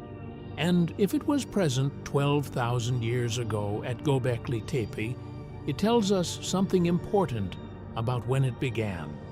Before agriculture, before cities, before writing, before anything we typically point to as evidence of cultural sophistication, the relationship with the dead, the insistence that death is not the end of relationship, the building of sacred spaces where that insistence can be enacted in stone, was there at the very beginning. Tonight, wherever you are, whatever has been lost in your own life, whatever grief you carry in the layers beneath the ordinary surface of your days, the builders of Göbekli Tepe would have recognized it. They carried their own losses into their enclosures and stood beneath their carved pillars and looked up at the T-shaped figures and spoke or sang or moved in ritual patterns or simply stood in silence with the weight of their grief and the weight of their love and the weight of the questions that the dead leave behind them, the same questions you carry, the questions that do not get answered, but that do not go away either. The questions that settle eventually, not into answers, but into a kind of companionship with the not knowing. A companionship that comes from understanding that the questions are shared, that they have always been shared, that you are not the first to carry them and you will not be the last. Part 11. Water and Stone and the Long Persistence. There is something to understand about the physical nature of the limestone at Göbekli Tepe that carries its own kind of meaning. Limestone is a sedimentary rock. It is formed from the accumulated remains of marine organisms, the shells and bones of creatures that lived in ancient seas and sank to the seabed when they died, accumulating over millions of years in layers that were eventually compressed and hardened into stone. The limestone of the Anatolian Plateau, the stone from which the pillars of Göbekli Tepe were carved, was formed from the bodies of sea creatures that lived hundreds of millions of years before the first hominid ever walked on the earth. When the builders of Göbekli Tepe shaped their pillars from this stone, they were working with material that contained within it the compressed and mineralized remains of organisms that had lived and died before the dinosaurs. They were carving their foxes and vultures and the reaching hands of their anthropomorphic figures into a medium that was itself a record of deep time, a geological archive of life and death and transformation extending back far beyond anything that human memory or human imagination could encompass. The stone was, in this sense, already ancient before the first human hand touched it, already a monument to time, already carrying within its structure the traces of all the lives and deaths that had preceded the builders by hundreds of millions of years. And when the builders carved into that stone, they were adding another layer to that record, adding their own presence to a document of deep time that had been accumulating since before the first vertebrate drew breath. There is something quietly astonishing about this. The carved fox at Göbekli Tepe was made by a human hand from the compressed remains of sea creatures that swam in oceans that no longer exist, in a world that no longer exists, in a period of geological time so remote from our own that the continents were arranged differently and the atmosphere had a different composition. The stone is a passage, a medium through which different scales of time communicate with each other. The deep geological time of the limestone's formation, the human time of the carving, the archaeological time of the burial, the historical time of the site's rediscovery, and the personal time of each individual who has stood in the excavated enclosures and looked at the carvings and tried to feel what 12,000 years means. Rain fell on the limestone ridge of Göbekli Tepe 12,000 years ago as it falls on it today. The same basic hydrological cycle, evaporation and cloud formation and precipitation and the flow of water across and through the ground that operated then operates now. The rain that fell on the builders of Göbekli Tepe as they worked eventually made its way through springs and streams and the slow percolation of groundwater to the rivers, and from there to the sea, where it evaporated and became cloud and fell again somewhere else, in a cycle that has no beginning and no end. You are made of water mostly, as the builders of Göbekli Tepe were made of water, as the foxes they carved are made of water, as the sea creatures whose compressed bodies became the limestone are ultimately constituted by the chemistry of water. The distinction between human and stone and ancient sea and current rain is less absolute than it appears when we focus only on the solid forms things take at any particular moment. Let that thought settle now, without trying to hold on to it, without trying to understand it fully, which is not possible and not necessary. Just let it be there, the way the stone is there, the way the wind is there, the way the darkness is there. Present, patient, asking nothing. Part 12. The enclosure of the animals. Return with me for a moment to the carvings themselves, to the specific creatures rendered in the stone. Because the choice of animals at Göbekli Tepe is not random, and it is not simply decorative, and it deserves our full attention before we let the darkness take us. The fox appears more than any other single creature at Göbekli Tepe. Fox images have been found carved into pillars in multiple enclosures, rendered with a consistency that suggests the fox held a particular and important symbolic significance in the belief system of the builders.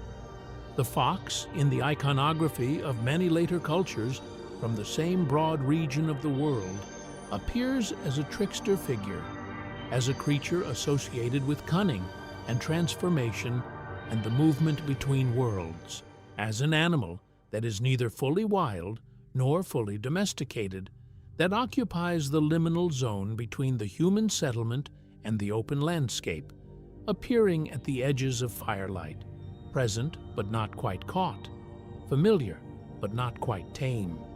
Whether any of this later symbolic resonance applies to the foxes at Göbekli Tepe, we cannot say.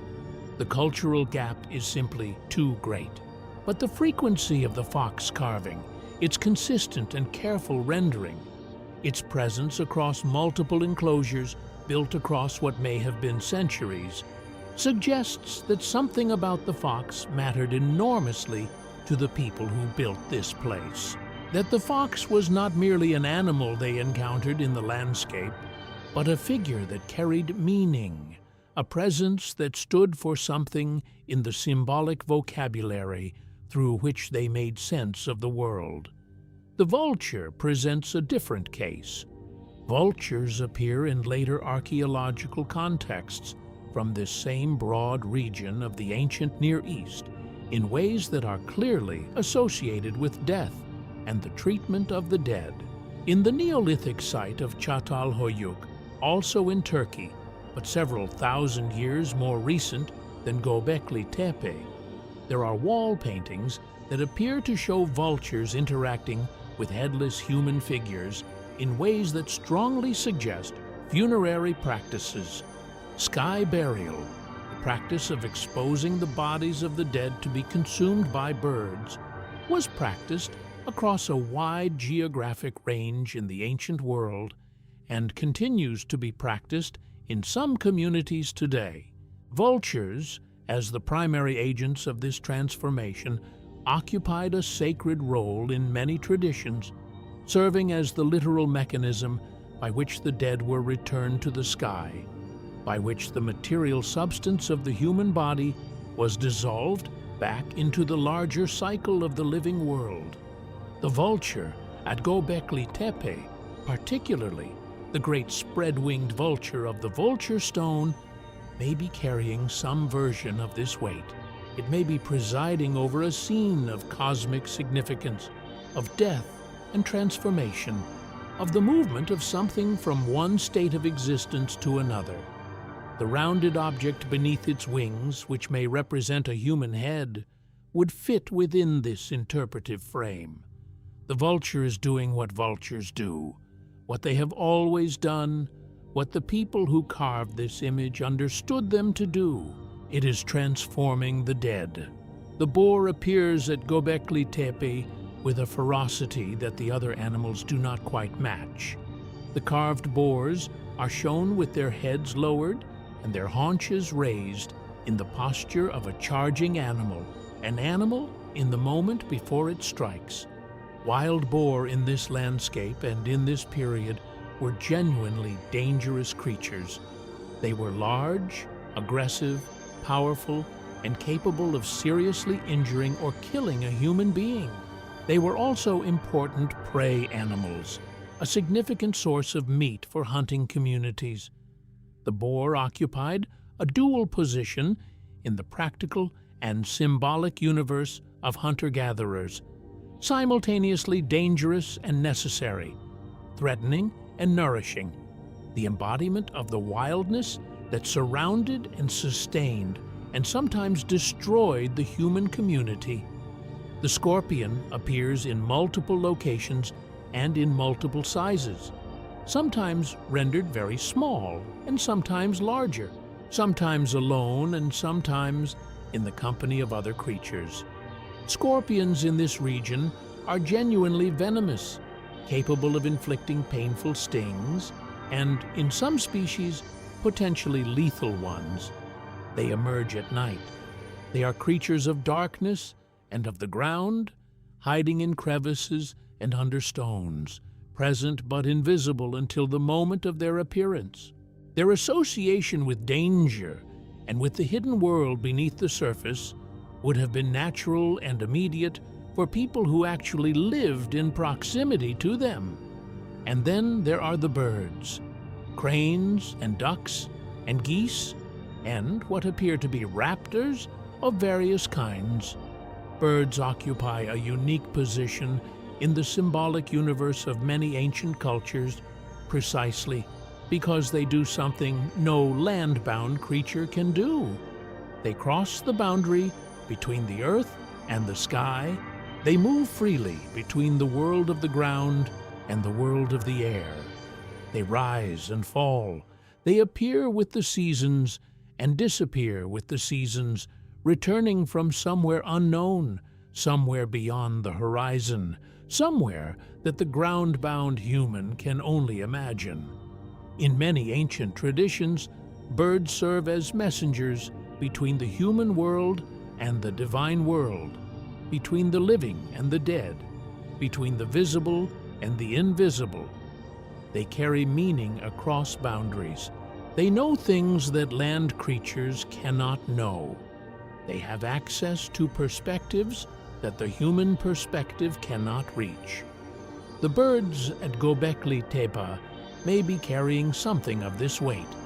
They may be marking the site as a place of crossing, a place where the ordinary boundaries between different orders of existence become permeable, where communication between what is above and what is below, between what is alive and what has passed into the next state, between what is known and what remains beyond the reach of ordinary knowledge, becomes possible.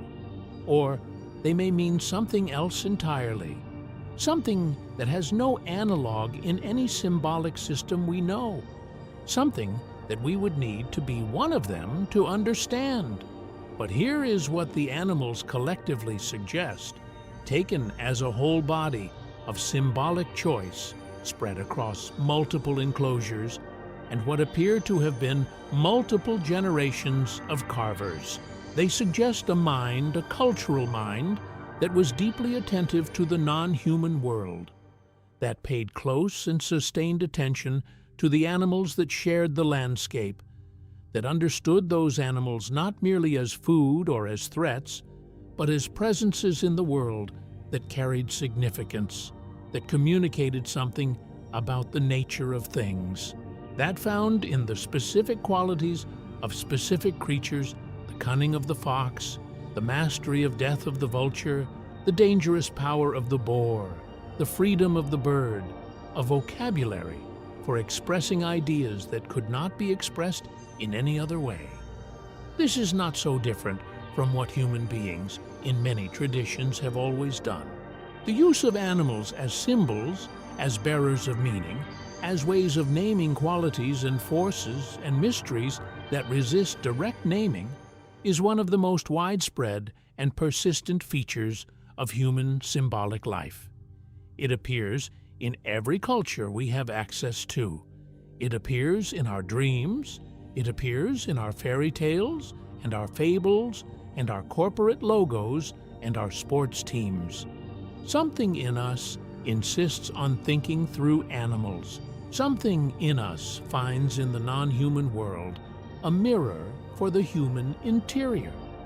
The people who carved these images at Göbekli Tepe were doing what human beings apparently cannot stop doing.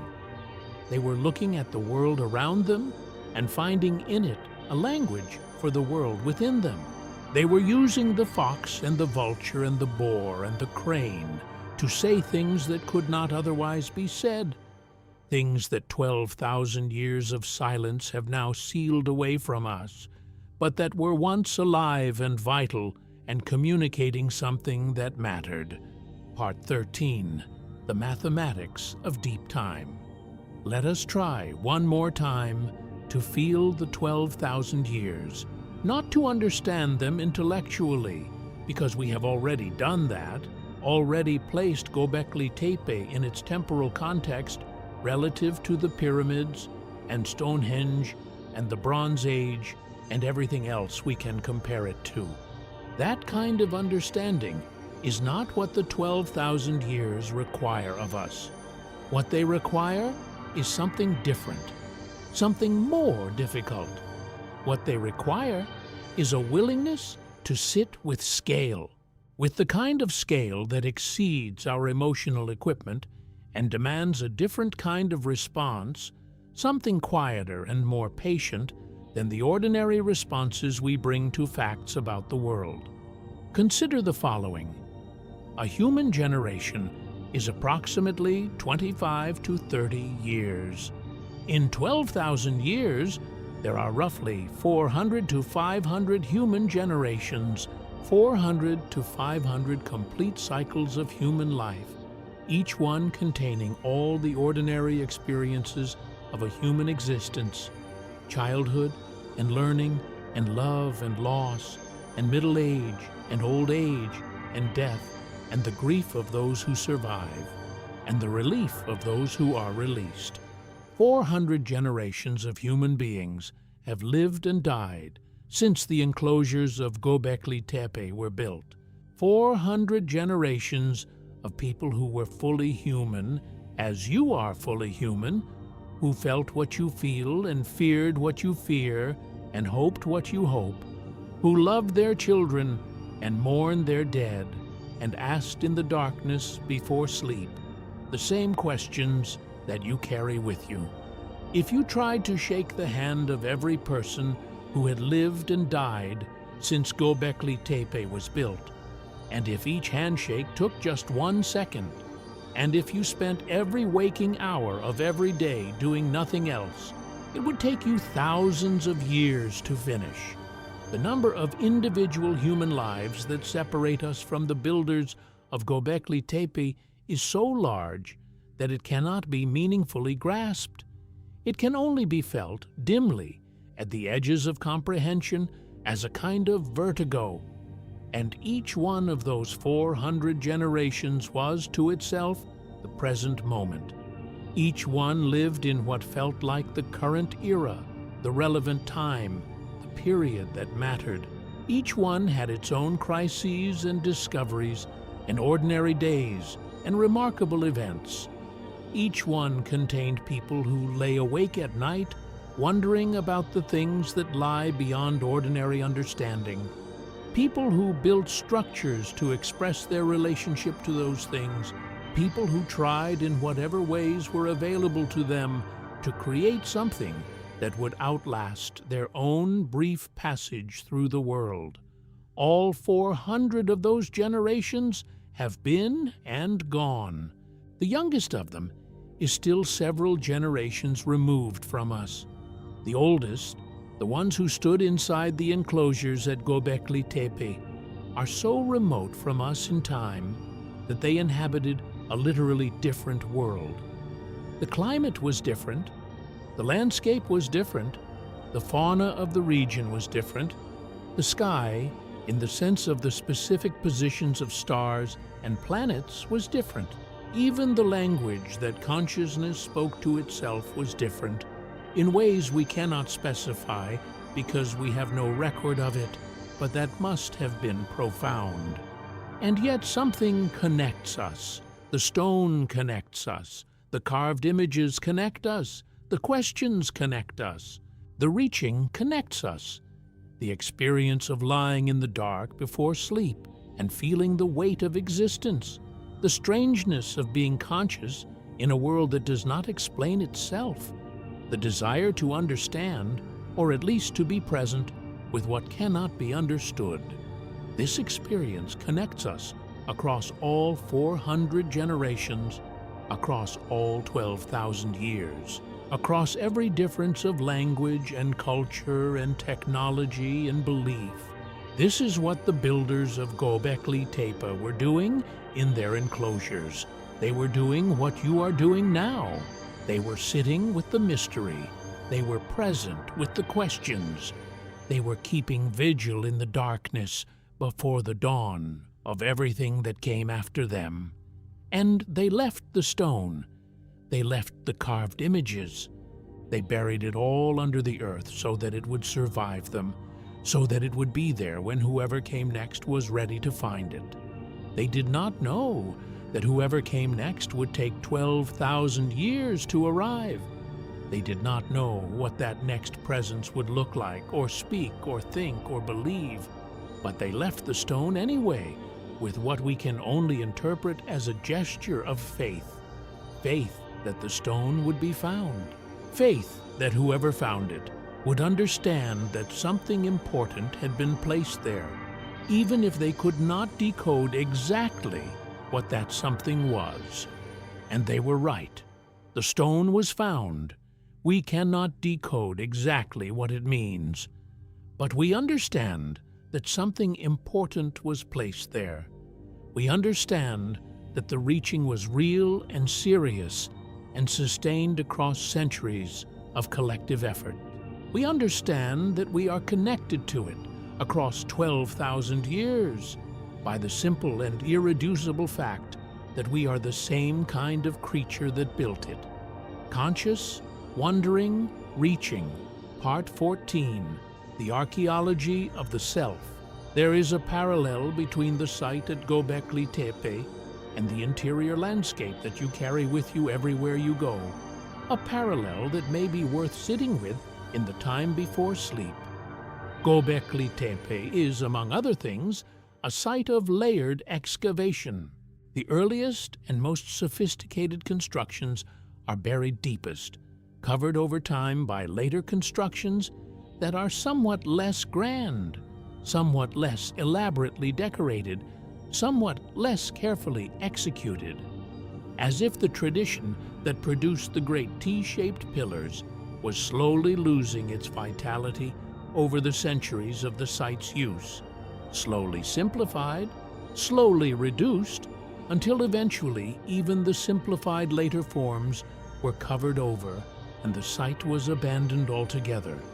To reach the oldest and most significant material at Göbekli Tepe, archaeologists have to go deeper.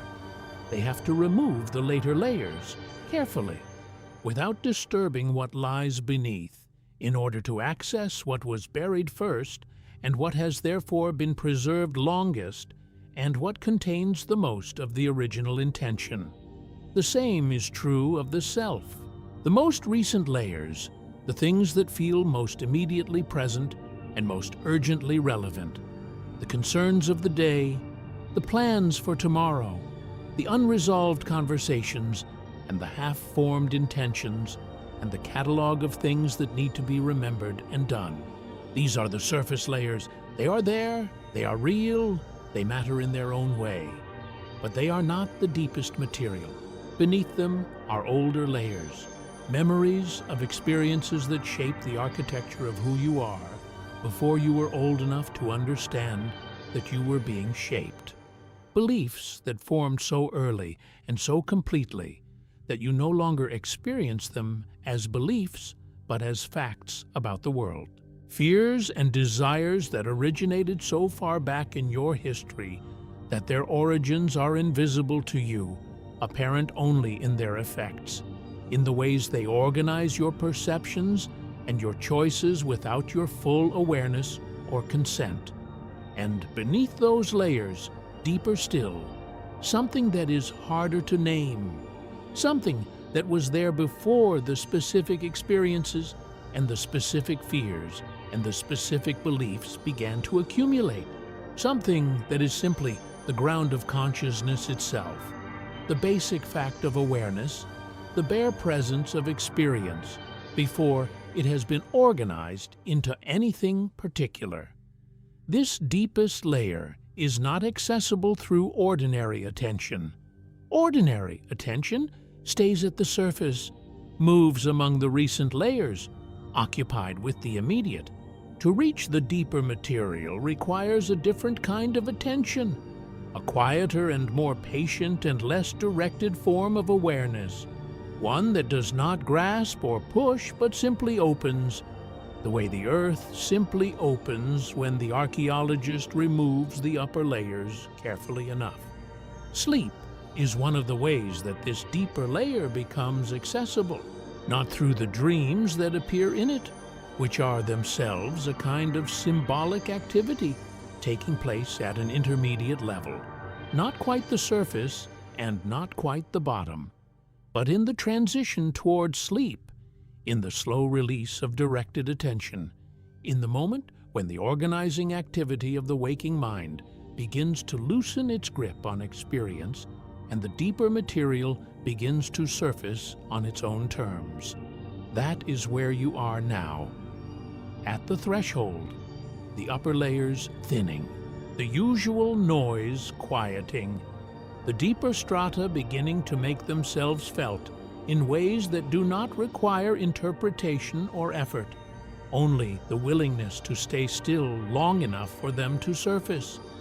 The builders of Göbekli Tepe apparently understood that certain spaces, certain configurations of stone and silence could facilitate this kind of descent, could thin the upper layers of ordinary daily consciousness and open access to something older and deeper and less easily named. Perhaps this is what the enclosures were for. Not just ceremonial spaces in the external sense, not just places where publicly shared rituals were performed, but also and simultaneously spaces designed to facilitate a particular quality of interior experience in the individuals who entered them. Spaces designed for descent, for the thinning of the surface, for the reaching downward toward what is buried deepest and has been preserved longest and contains the most of the original ground. You are in a space like that now, not built of stone perhaps, not 12,000 years old, not located on a limestone ridge in southeastern Turkey, but serving in its own way a similar function, creating the conditions under which the ordinary surface attention can release, and the deeper layers can be felt, and the reaching toward what lies beneath can occur without effort or agenda. The stone pillars stand in the darkness of the excavated enclosures at Göbekli Tepe. The carved animals are still on their surfaces, fox and vulture and boar and crane, bearing their meanings in the silence. And in the unexcavated enclosures, the deeper material sleeps, as it has slept for 12,000 years, waiting for the attention that is patient enough and still enough to reach it. Part 16. The Language Before Language. One of the most profound implications of Göbekli Tepe is what it tells us about the nature of human communication before writing, before recorded language, before any of the formal systems we have developed for transmitting meaning across time and distance. The T-shaped pillars are, in a sense, a form of writing, not writing in the alphabetic or logographic sense, not a system of symbols that directly encode the sounds or units of spoken language, but writing in the deeper sense, a system of marks made in durable material for the purpose of communicating something to someone who is not present at the moment of making, a way of externalizing meaning and preserving it against the erosion of time and the failure of memory. The carvings at Göbekli Tepe are a form of language that we cannot read. We can recognize that they are a language in this deeper sense because they display the hallmarks of language, systematic repetition of elements across different contexts, suggesting that specific signs carry consistent meanings rather than being random or decorative. Compositional complexity, suggesting that individual elements combine according to some organizing principle to produce more complex meanings. Evidence of transmission and development across time, as the same symbolic vocabulary appears in multiple enclosures built across what may have been centuries, suggesting that the tradition was taught and learned and maintained by deliberate cultural effort. All of this tells us that the people of Göbekli Tepe had developed something that functions like a symbolic system, a shared code through which meanings could be expressed, taught, transmitted, and preserved. This is not surprising to find in any human community. All human communities develop such systems. What is remarkable is the scale and the sophistication of the system at this early date, and the fact that it was elaborated enough and important enough to be encoded in permanent stone rather than simply maintained in oral and behavioral tradition. Think about what it means to carve a symbol into stone rather than simply speaking it or performing it. Speaking leaves no trace. Performance leaves no trace. Even the most complex and sophisticated spoken traditions passed down through generations of careful memorization and recitation are vulnerable to disruption. A generation is lost to disease or violence. A community is scattered. A tradition breaks. And what was known in one generation is unknown in the next, irrecoverable because it was never written down, never inscribed in permanent material. Carving into stone is different. Carving into stone is an act of determined permanence. It is a declaration that this particular meaning, this particular image, this particular composition is important enough to survive the individual who made it, important enough to be available to whoever comes after, important enough to deserve the significant effort that stone carving requires. The people who carved the pillars at Göbekli Tepe understood this distinction. They understood that there are things worth saying in wood and things worth saying in stone. They chose stone, and they chose it not randomly or casually, but with the full weight of everything that choice implies.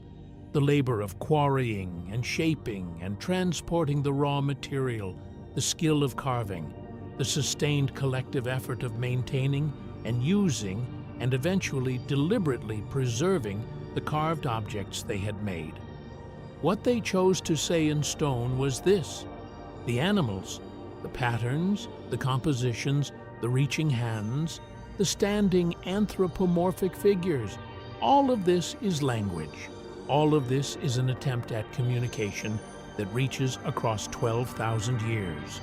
We cannot understand the specific content of what is being communicated, but we can feel the urgency of the communication itself. We can feel the determination that it should survive, and we can honor that determination by taking it seriously, by approaching the stone with the full attention that the act of permanent inscription demands. Part 17, the ones who carried the knowledge, Someone knew what the carvings meant. Someone understood the tradition that the enclosures embodied and the significance of the specific images that appeared on the pillars. Someone directed the work, decided what should be carved where, oversaw the construction of the enclosures, maintained the rituals that gave the site its meaning across generations. We do not know who this was. We do not know whether it was a single individual at any given time, a kind of high priest or keeper of sacred knowledge, or whether the knowledge was more widely distributed, belonging to a group of specialists rather than a single person. We do not know how the knowledge was transmitted, how the next generation of knowledge keepers was identified or trained, what the relationship was between the keepers of this knowledge and the rest of the community that came to the site. But someone carried it for what may have been centuries, across what may have been many generations. Someone carried the knowledge of what this place was, and what the images meant, and what the rituals required, and what the enclosures were for. And they taught it to someone else, and that person taught it to someone else. And this chain of teaching and learning continued for as long as the site was used and maintained. And then the chain broke. At some point, the last person who fully understood the tradition died without passing it on, or passed on only a partial version of it, or passed it on to a generation that could no longer fully inhabit it because the world had changed too much for the old tradition to remain fully alive. And then the knowledge was gone, not gradually diminished, but suddenly absent, like a light that goes out rather than slowly fading. We do not know when this happened. We do not know how it happened. We do not know whether the people who made the decision to bury the site were still the full inheritors of the tradition, acting with complete understanding of what they were doing and why, or whether the burial was performed by people who were already partly outside the tradition, performing an inherited ritual whose full meaning they could no longer access. Both possibilities are haunting in their different ways. The first suggests a fully conscious and deliberate act of ending, a community that understood exactly what it was putting away and chose to put it away anyway, for reasons that made complete sense within a framework of belief we can no longer access. The second suggests a slow fading, a tradition that had already begun to lose its full vitality before the burial was performed. People doing what their predecessors had always done without knowing exactly why, maintaining the form of the tradition after the content had already begun to leak away. Human traditions are fragile in exactly this way. The forms can be maintained long after the meanings that originally animated them have been forgotten or transformed beyond recognition. Rituals are performed because they were always performed without anyone remembering why they were instituted. Sites are maintained because they were always maintained without anyone fully understanding what they were originally for.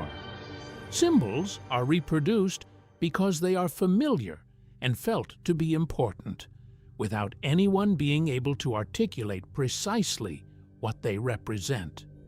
This fragility of meaning within persistence of form is one of the most characteristic features of human culture. We are extraordinarily good at maintaining behaviors and forms across time. We are much less reliable at maintaining the specific meanings that originally gave those behaviors and forms their significance. The shell survives. The animal that built the shell is gone, and those who find the shell can recognize that it was made for a purpose, even if they cannot determine exactly what that purpose was. Göbekli Tepe is a shell, a magnificent, enduring, astonishing shell. The animal that built it is gone, and we who have found it can recognize that it was made for a purpose, even though we cannot fully determine what that purpose was. We can honor the shell. We can study it. We can sit with it in silence and try to feel what it might have been like to have been the animal that made it.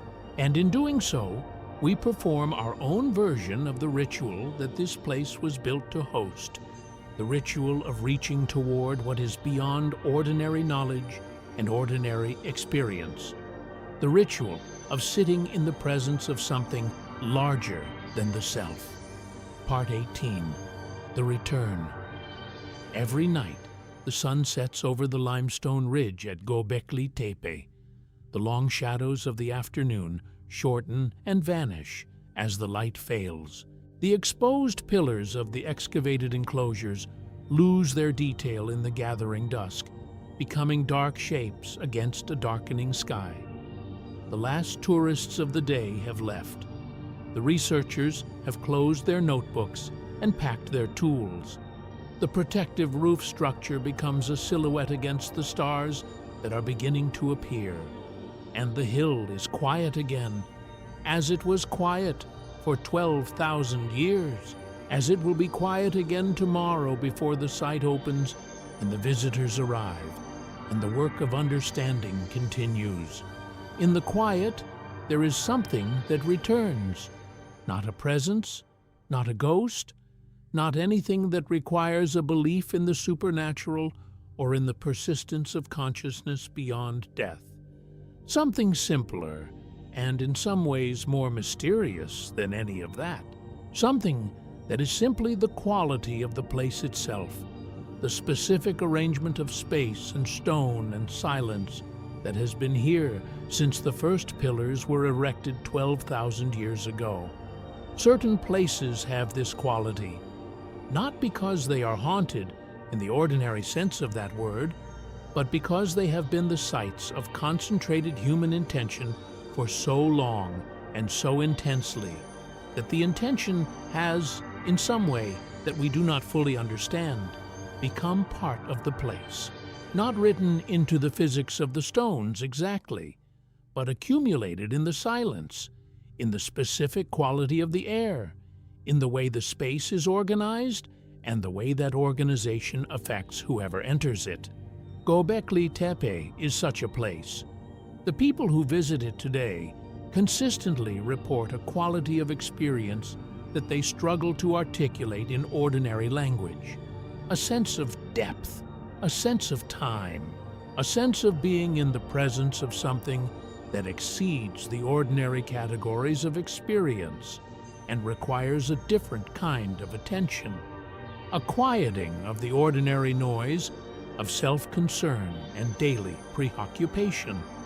Something that functions, for some visitors, like what the builders of this place must have designed the enclosures to produce 12,000 years ago for the people who gathered here. The enclosures still work, in other words. Whatever they were designed to do to the interior experience of the people who entered them, something of that function persists. The stone still organizes the space in ways that affect the people who move through it. The carved images still draw the eye and hold the attention and produce in the viewer a quality of focused, sustained, other-oriented awareness that is different from ordinary looking. This is not magic. It is architecture. It is the power of space organized with intention to shape the experience of whoever inhabits it. We experience this power every time we enter a building or a landscape that has been designed with care and knowledge of how human beings respond to spatial arrangement.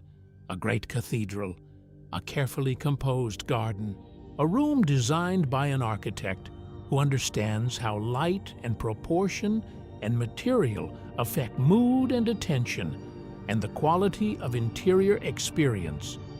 The builders of Göbekli Tepe were doing exactly this 12,000 years ago. They were designing spaces that would shape the interior experience of whoever entered them in specific, intentional ways. They were practicing a form of architecture that is as sophisticated as anything that has been done before or since, simply expressed in a different symbolic vocabulary and addressed to a different set of beliefs about what the shaped experience should produce and what it should be for. And the space still works. 12,000 years later, the space still does what it was designed to do, which means that the builders understood something fundamental about human beings and about how space affects consciousness that has not changed in 12,000 years, which means that we are still, in our deepest experiential capacities, the same creatures they were designing for. Part 19, The Last Vigil. Somewhere in the history of Göbekli Tepe, there was a last gathering, a last time when the community came together at the enclosures for whatever ritual purpose they had always come together for. A last feast of gazelle meat and whatever other foods they brought with them. A last night when fires burned inside or around the enclosures and the carved pillars were lit by flickering light and the T-shaped figures at the center cast long shadows across the circular floor. We do not know when this last gathering occurred. We do not know whether the people who attended it knew it was the last one. Perhaps they did. Perhaps the decision to bury the site had already been made, and this last gathering was a farewell, a formal ending performed with full awareness of what it meant. Perhaps the rituals of that last night were the same rituals that had always been performed, unchanged by the knowledge that they would not be performed again. Or perhaps they did not know it was the last time. Perhaps it felt, to the people who attended it, like any other gathering at the site, unremarkable in itself, differing from previous gatherings only in ways too subtle to notice. And then they left, and no one came back, and the site slowly fell into disuse, not because anyone decided it was over, but because the circumstances that had made the gatherings possible and meaningful had changed too much for them to continue. Both possibilities are present in the stone. The stone does not tell us which is true. It preserves the fact of the last gathering without telling us whether it was deliberate or accidental, conscious or inadvertent. It preserves the ending without providing the meaning of the ending.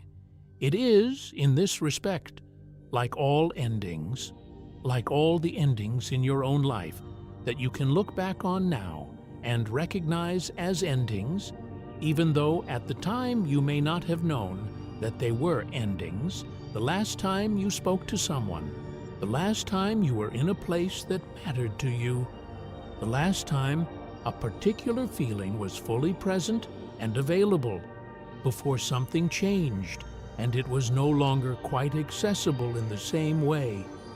Endings are often invisible while they are happening. We recognize them in retrospect, looking back from a later position at what we can now see was a moment of completion, a crossing of a threshold that was not marked or announced, a last time that looked at the time like any other time. The last vigil at Göbekli Tepe was one of these invisible endings. The people who kept it did not know, or did not all know, that they were keeping the last vigil. And now the vigil is kept in a different form by everyone who comes to the site and stands among the carved pillars and tries to understand what happened here. We are all keeping the vigil now.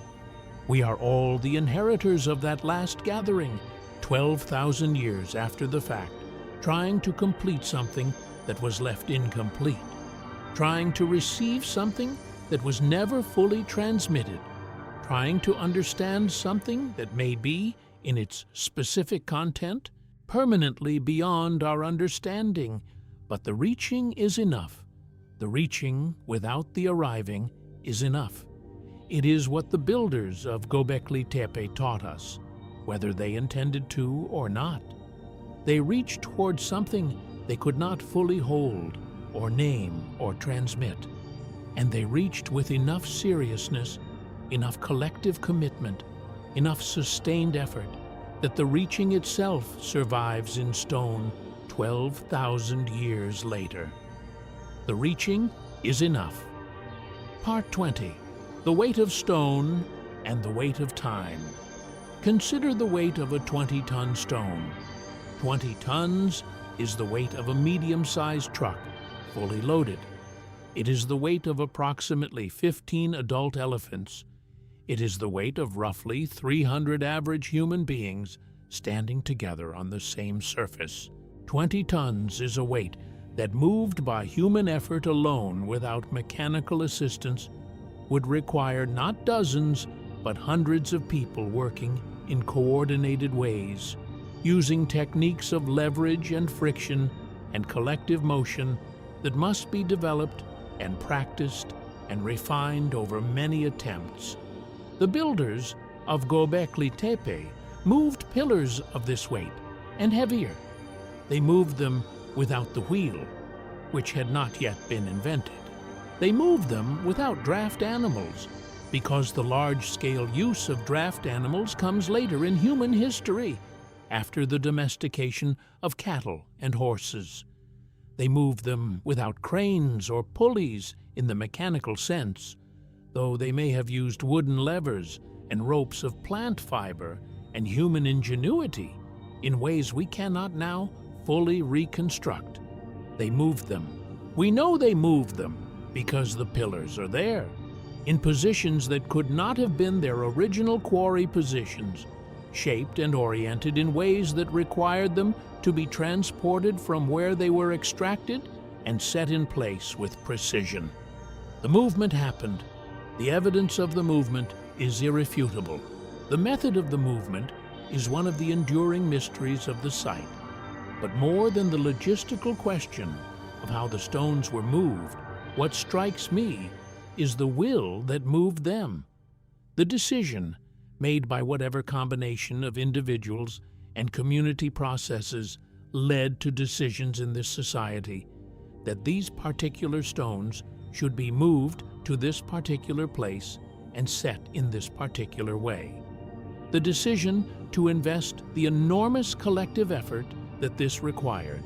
The decision that this was worth doing. Decisions of this kind, in any society, reflect the deepest values of that society.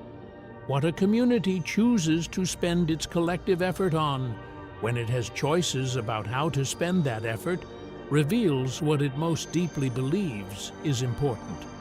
Modern societies spend collective effort on roads and hospitals and schools and military forces and entertainment infrastructure and all the other systems that maintain and reproduce and organize social life.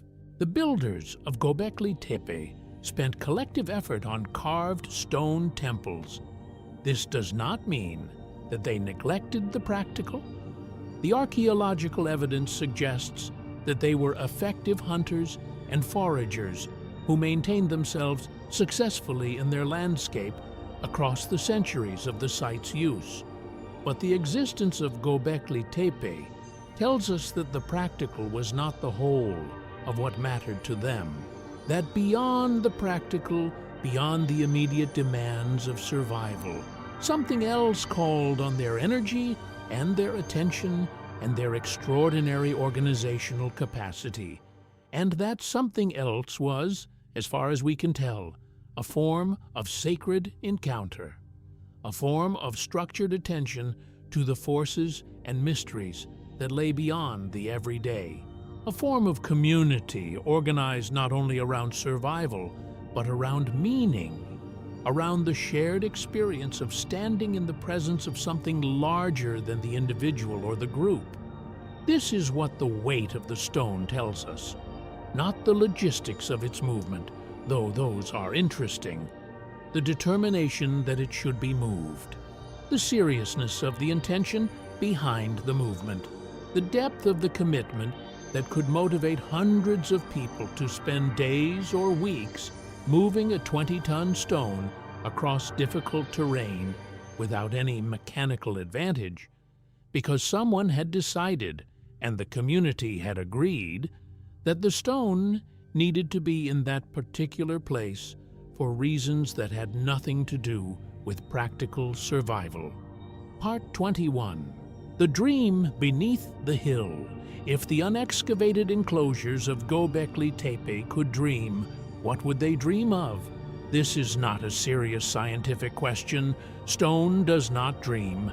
Unconscious matter does not have interior states of any kind that we know of. And yet the question is worth sitting with, not as a scientific inquiry, but as a way of accessing something that pure factual description cannot quite reach. If the stone could dream, perhaps it would dream of the light it was made in, the ancient sunlight that shone on the ancient seas, where the organisms whose bodies eventually became the limestone lived and moved and fed and reproduced, billions of them, each one contributing its tiny calcium-rich structure to the slow accumulation that would eventually, over millions of years, become the rock that the builders of Göbekli Tepe quarried and shaped. Perhaps it would dream of the hands that shaped it, the calloused, strong, skilled hands of the stone carvers who worked it with tools of harder stone, removing material to reveal the forms within. Hands that understood the grain of the limestone, that knew how to strike and wear, that could feel through the tool when the stone was cooperating and when it was resisting. Hands that had spent years learning to do this, that had made mistakes and learned from the mistakes, and slowly, across the years, become capable of the extraordinary work that covers the pillars.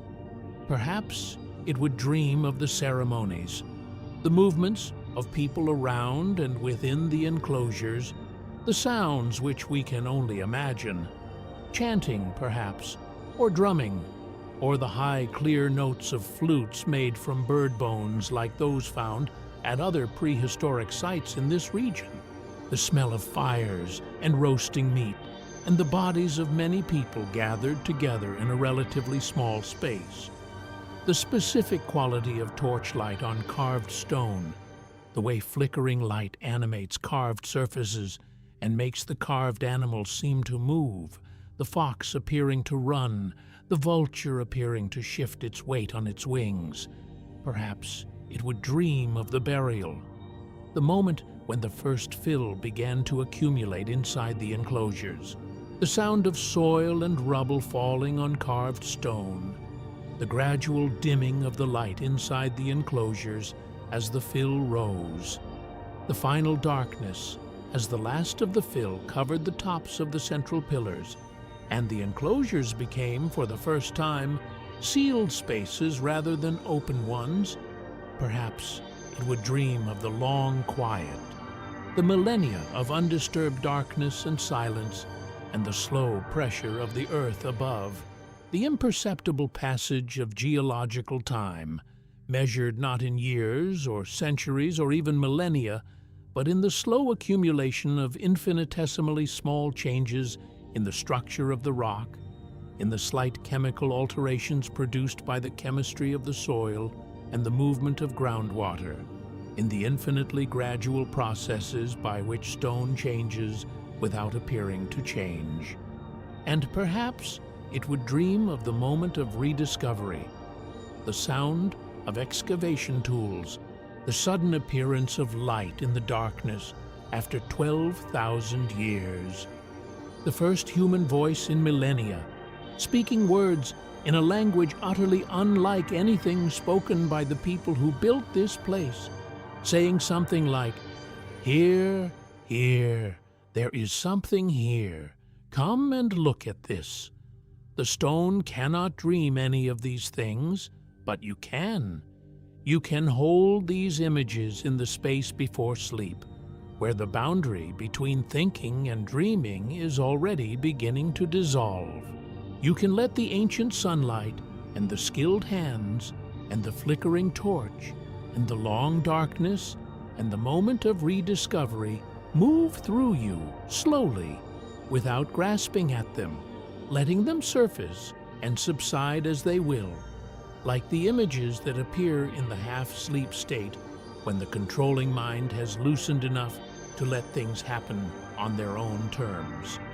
The stone beneath the hill at Göbekli Tepe does not dream, but something about it persists in the human mind that has encountered it, persists and circulates, and continues to work its slow transformations in the interior landscape of everyone who has spent time in the presence of this extraordinary place, or in the presence of the words and images that the place produces in those who study and describe it. It persists in you now in these words, which are themselves a kind of excavation, a reaching down through the layers of ordinary language towards something older and deeper and less easily articulated, a trying to say what cannot quite be said, but demands to be approached nonetheless, because the human mind, like the human hand that carved the T-shaped pillars,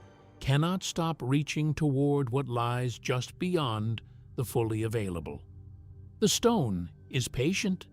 It will be there when you wake tomorrow. It will be there when your children are old. It will be there when everything we are building now has either survived or been replaced or been forgotten. The stone is patient, and it is permanent, and it is full of meanings we cannot read, and it is reaching toward us across 12,000 years with the same urgency that the carved hands express, pressing against the surface of the stone from within, reaching toward the world outside, reaching toward us. Part 22. The Threshold. Between waking and sleeping, there is a place that has no name in most languages, though some traditions have given it names. The liminal state, the hypnagogic state, the threshold. The place where the images of the day begin to dissolve and the images of the deeper mind begin to surface.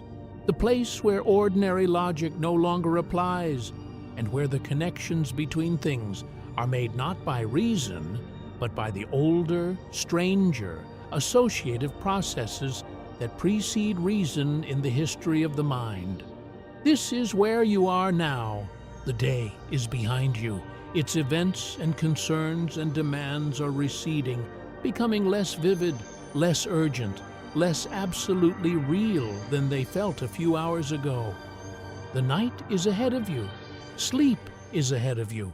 The long restorative darkness that your body and mind need, and that, if you allow it to come without resistance, will give you back to yourself tomorrow in some form that is rested and continuous with who you were today, but also, in small and unmeasurable ways, different. The threshold is not nothing. It is not simply the absence of waking consciousness. It is a state with its own quality, its own characteristic images and sensations and forms of awareness. The images that appear on the threshold are often surprising, often symbolic, often charged with a significance that ordinary waking thought does not produce. They come from somewhere deeper than the day.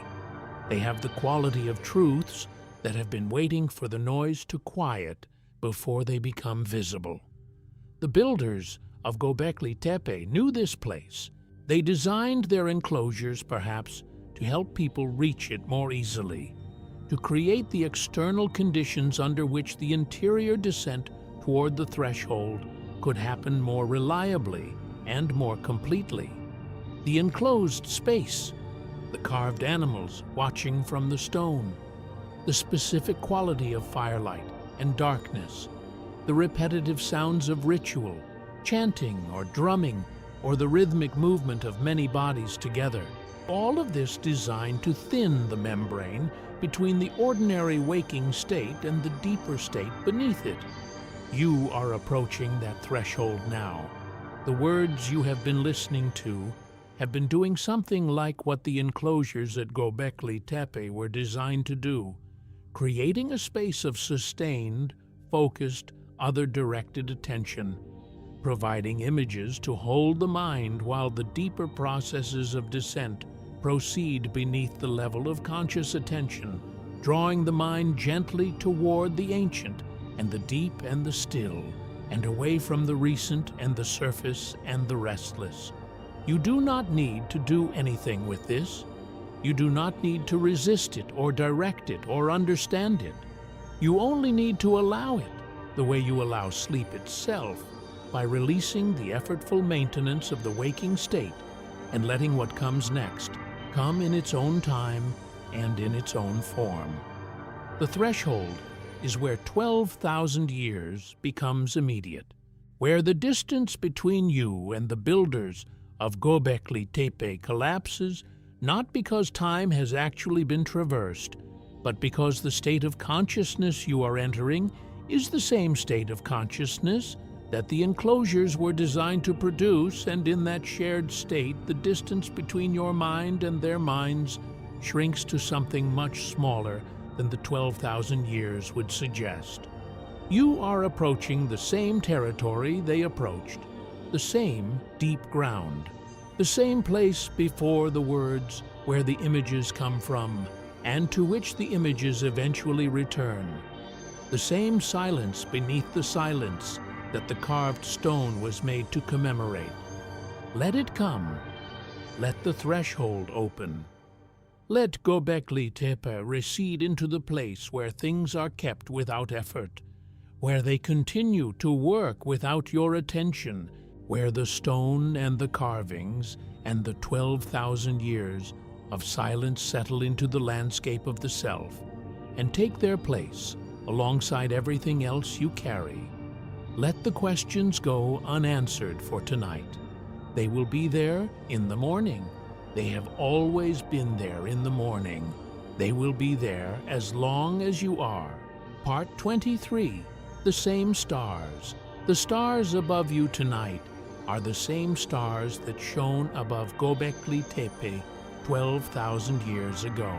Not metaphorically the same, physically the same nuclear furnaces burning the same fuel through the same processes of fusion that have been sustaining them for billions of years. The same light, or very nearly the same light, traveling the same distances through the same darkness to reach the same atmosphere and fall on eyes that are, in their fundamental biology and their fundamental capacity for experience, the same eyes that watched these stars from inside the stone enclosures 12,000 years ago. The sky connects us to them in ways that nothing else quite does. The earth has changed. The landscape has changed. The human societies and languages and institutions have changed beyond any recognition. But the sky above us at night is as close to unchanged as anything in the human experience can be. The stars are in slightly different positions due to precession. Some stars that were prominent in their sky are less prominent in ours, and vice versa. But the great majority of what they saw when they looked up, we can also see if we go somewhere dark enough and patient enough to actually look. This shared sky is perhaps the most intimate connection we have with the people of Göbekli Tepe, more intimate than the stone, which they shaped but we did not, more intimate than the carvings, which they made but we can only observe. The sky they watched is a sky we can watch too. The Milky Way they tracked across the horizon is a Milky Way we can find if we leave the artificial light behind and go somewhere dark and quiet and patient enough for it to reveal itself. The builders of Göbekli Tepe spent their nights under this sky. They learned its patterns with the attention that comes from complete dependence, the attention of people for whom the sky was not a backdrop, but a text, a source of information about time and direction and the coming seasons and the deeper orders of things that lie beyond ordinary understanding. They read the sky the way we read books, with sustained concentration and the expectation of meaning and the understanding that not everything visible is immediately interpretable, but that careful, patient attention over time will reveal patterns that casual observation misses. And now it is night where you are, or close to night. The stars are above you, whether or not you can see them through the atmosphere and the artificial light. They are there, patient and ancient and burning with the same inexhaustible fire that they have burned with since long before any human eye ever looked up at them. They do not know you are there. They do not know anyone is there. They simply burn as they have always burned, as they will continue to burn long after everything that is now alive on this planet has been and gone. And yet, they are the same stars the builders of Göbekli Tepe carved into stone to remember. The same stars that the vulture on Pillar 43 may have been mapped against, recording the position of the sky on a night 12,000 years ago. The same stars that are above you now, above this moment, above your breathing as it slows and deepens and carries you down toward the rest that your body and mind have been waiting for all day. Part 15. The Long Dark. The site at Göbekli Tepe is dark tonight. The enclosures that have been excavated over the past 3 decades are now protected by a large roof structure that shields them from the weather and from the sun. The carved pillars stand in the shadows beneath that roof, visible during the hours when tourists and researchers move through the site, illuminated by artificial light, studied and photographed and measured and discussed. But at night, when the visitors have left and the lights are off, the enclosures return to something like the darkness they kept for 12,000 years, and the vast majority of the site remains buried. 90%, perhaps more, of what lies beneath the hill has not yet been reached by excavation. There are enclosures down there that no living person has ever seen, pillars that have not been touched by light since they were carefully covered with earth and rubble 10,000 years ago, carvings that no human eye has looked at for longer than the entirety of recorded history. Configurations of stone whose existence we can detect with ground-penetrating instruments, but whose specific form and content and meaning are entirely unknown and will remain entirely unknown until someone digs down to them. They are down there now, in the dark, patient as stone, and the wind moves across the hill above them tonight as it has moved for 12,000 years, carrying dust from the plain below, carrying the seeds of plants that have been growing and dying and returning in this landscape since before the time of the builders. The same wind, in the sense that it moves through the same air above the same earth. A different wind, in the sense that every moment of wind is different from every other. The stars above Göbekli Tepe tonight are the same stars that the builders watched on the nights when they worked and feasted and performed their ceremonies. The positions have shifted slightly across 12,000 years of slow axial precession, the wobble in the Earth's rotation that gradually changes which stars appear in which parts of the sky across millennia.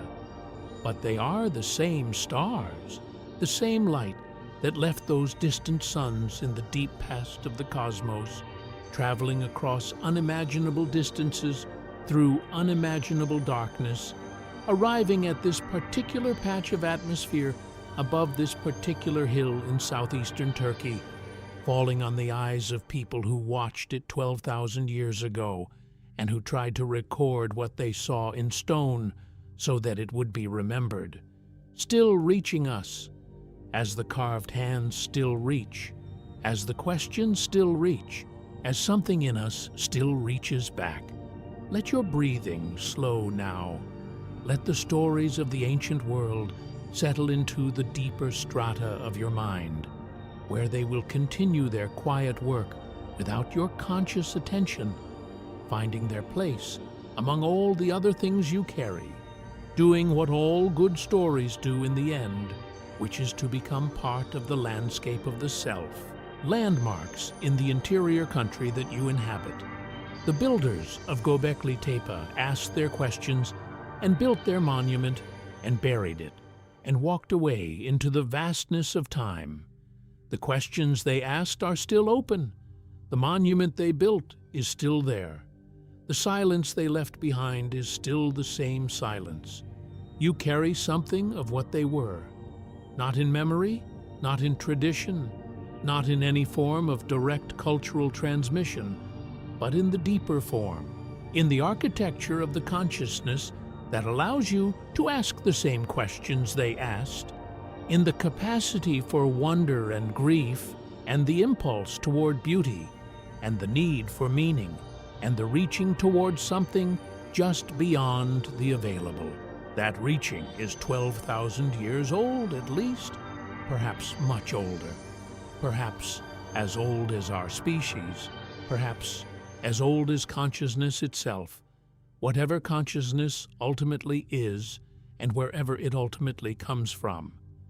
Let the weight of the day leave your body now. Let the thoughts that have been circling settle, the way dust settles after wind has passed through, the way ripples settle on water after the stone has been dropped and the surface returns to its natural stillness. The carved foxes at Göbekli Tepe are motionless in their stone tonight. The vulture spreads its wings across the pillar face, its meaning sealed in 12,000 years of silence. The hands are still. The tall central pillars stand in the darkness of the excavated enclosures, facing each other across empty space, as they have faced each other since they were erected by people whose names we will never know. And beneath the hill, in the unexcavated enclosures, other pillars stand in complete darkness. Other carvings face the earth that covers them. Other hands press against the inner surfaces of their stone, reaching toward a world they cannot quite touch. They have been waiting for a long time. They are not impatient. Stone does not experience impatience. Stone experiences only the pressure and temperature of the earth around it, and the slow passage of geological time, and the occasional disturbance of excavation or earthquake. But if the stone could experience something, and perhaps in some form we do not understand, it does, then what it experiences tonight might be something like rest, the rest of a long waiting that is not anxious, the rest of something that has endured everything that was asked of it, and that continues to endure, not through effort, but through simple persistence. You can rest now, too. The questions will be there tomorrow. They have always been there. They will continue to be there regardless of whether you hold them in your conscious mind tonight or let them settle into the deeper places where things are kept without effort. Let the unknown be unknown tonight. Let the mystery remain a mystery. Let Göbekli Tepe keep its secrets for another night, as it has kept them for 12,000 years, with complete equanimity and complete success. Let the wind move across the limestone ridge. Let the stars turn slowly above the hill. Let the buried stone rest in the dark. And let yourself rest, too, in your own particular darkness, under your own particular stars, at the end of your own particular day, with the same questions the builders asked still open in the air around you, and the same reaching still possible, and the same stone-patient waiting available to you, if you are willing to stop moving long enough to feel it. the sound of wind across dry limestone, the sound of 12,000 years of silence, the sound of your own breathing, slowing now, deepening, settling into the rhythm that your body knows better than your mind does, the rhythm that takes you down through the layers, the way excavation takes you down through the layers, past the recent and the almost recent and the ancient, into the deep stratum where things are kept that were there before the day began. This is unearthed sleep. The ground holds everything, even you, even now.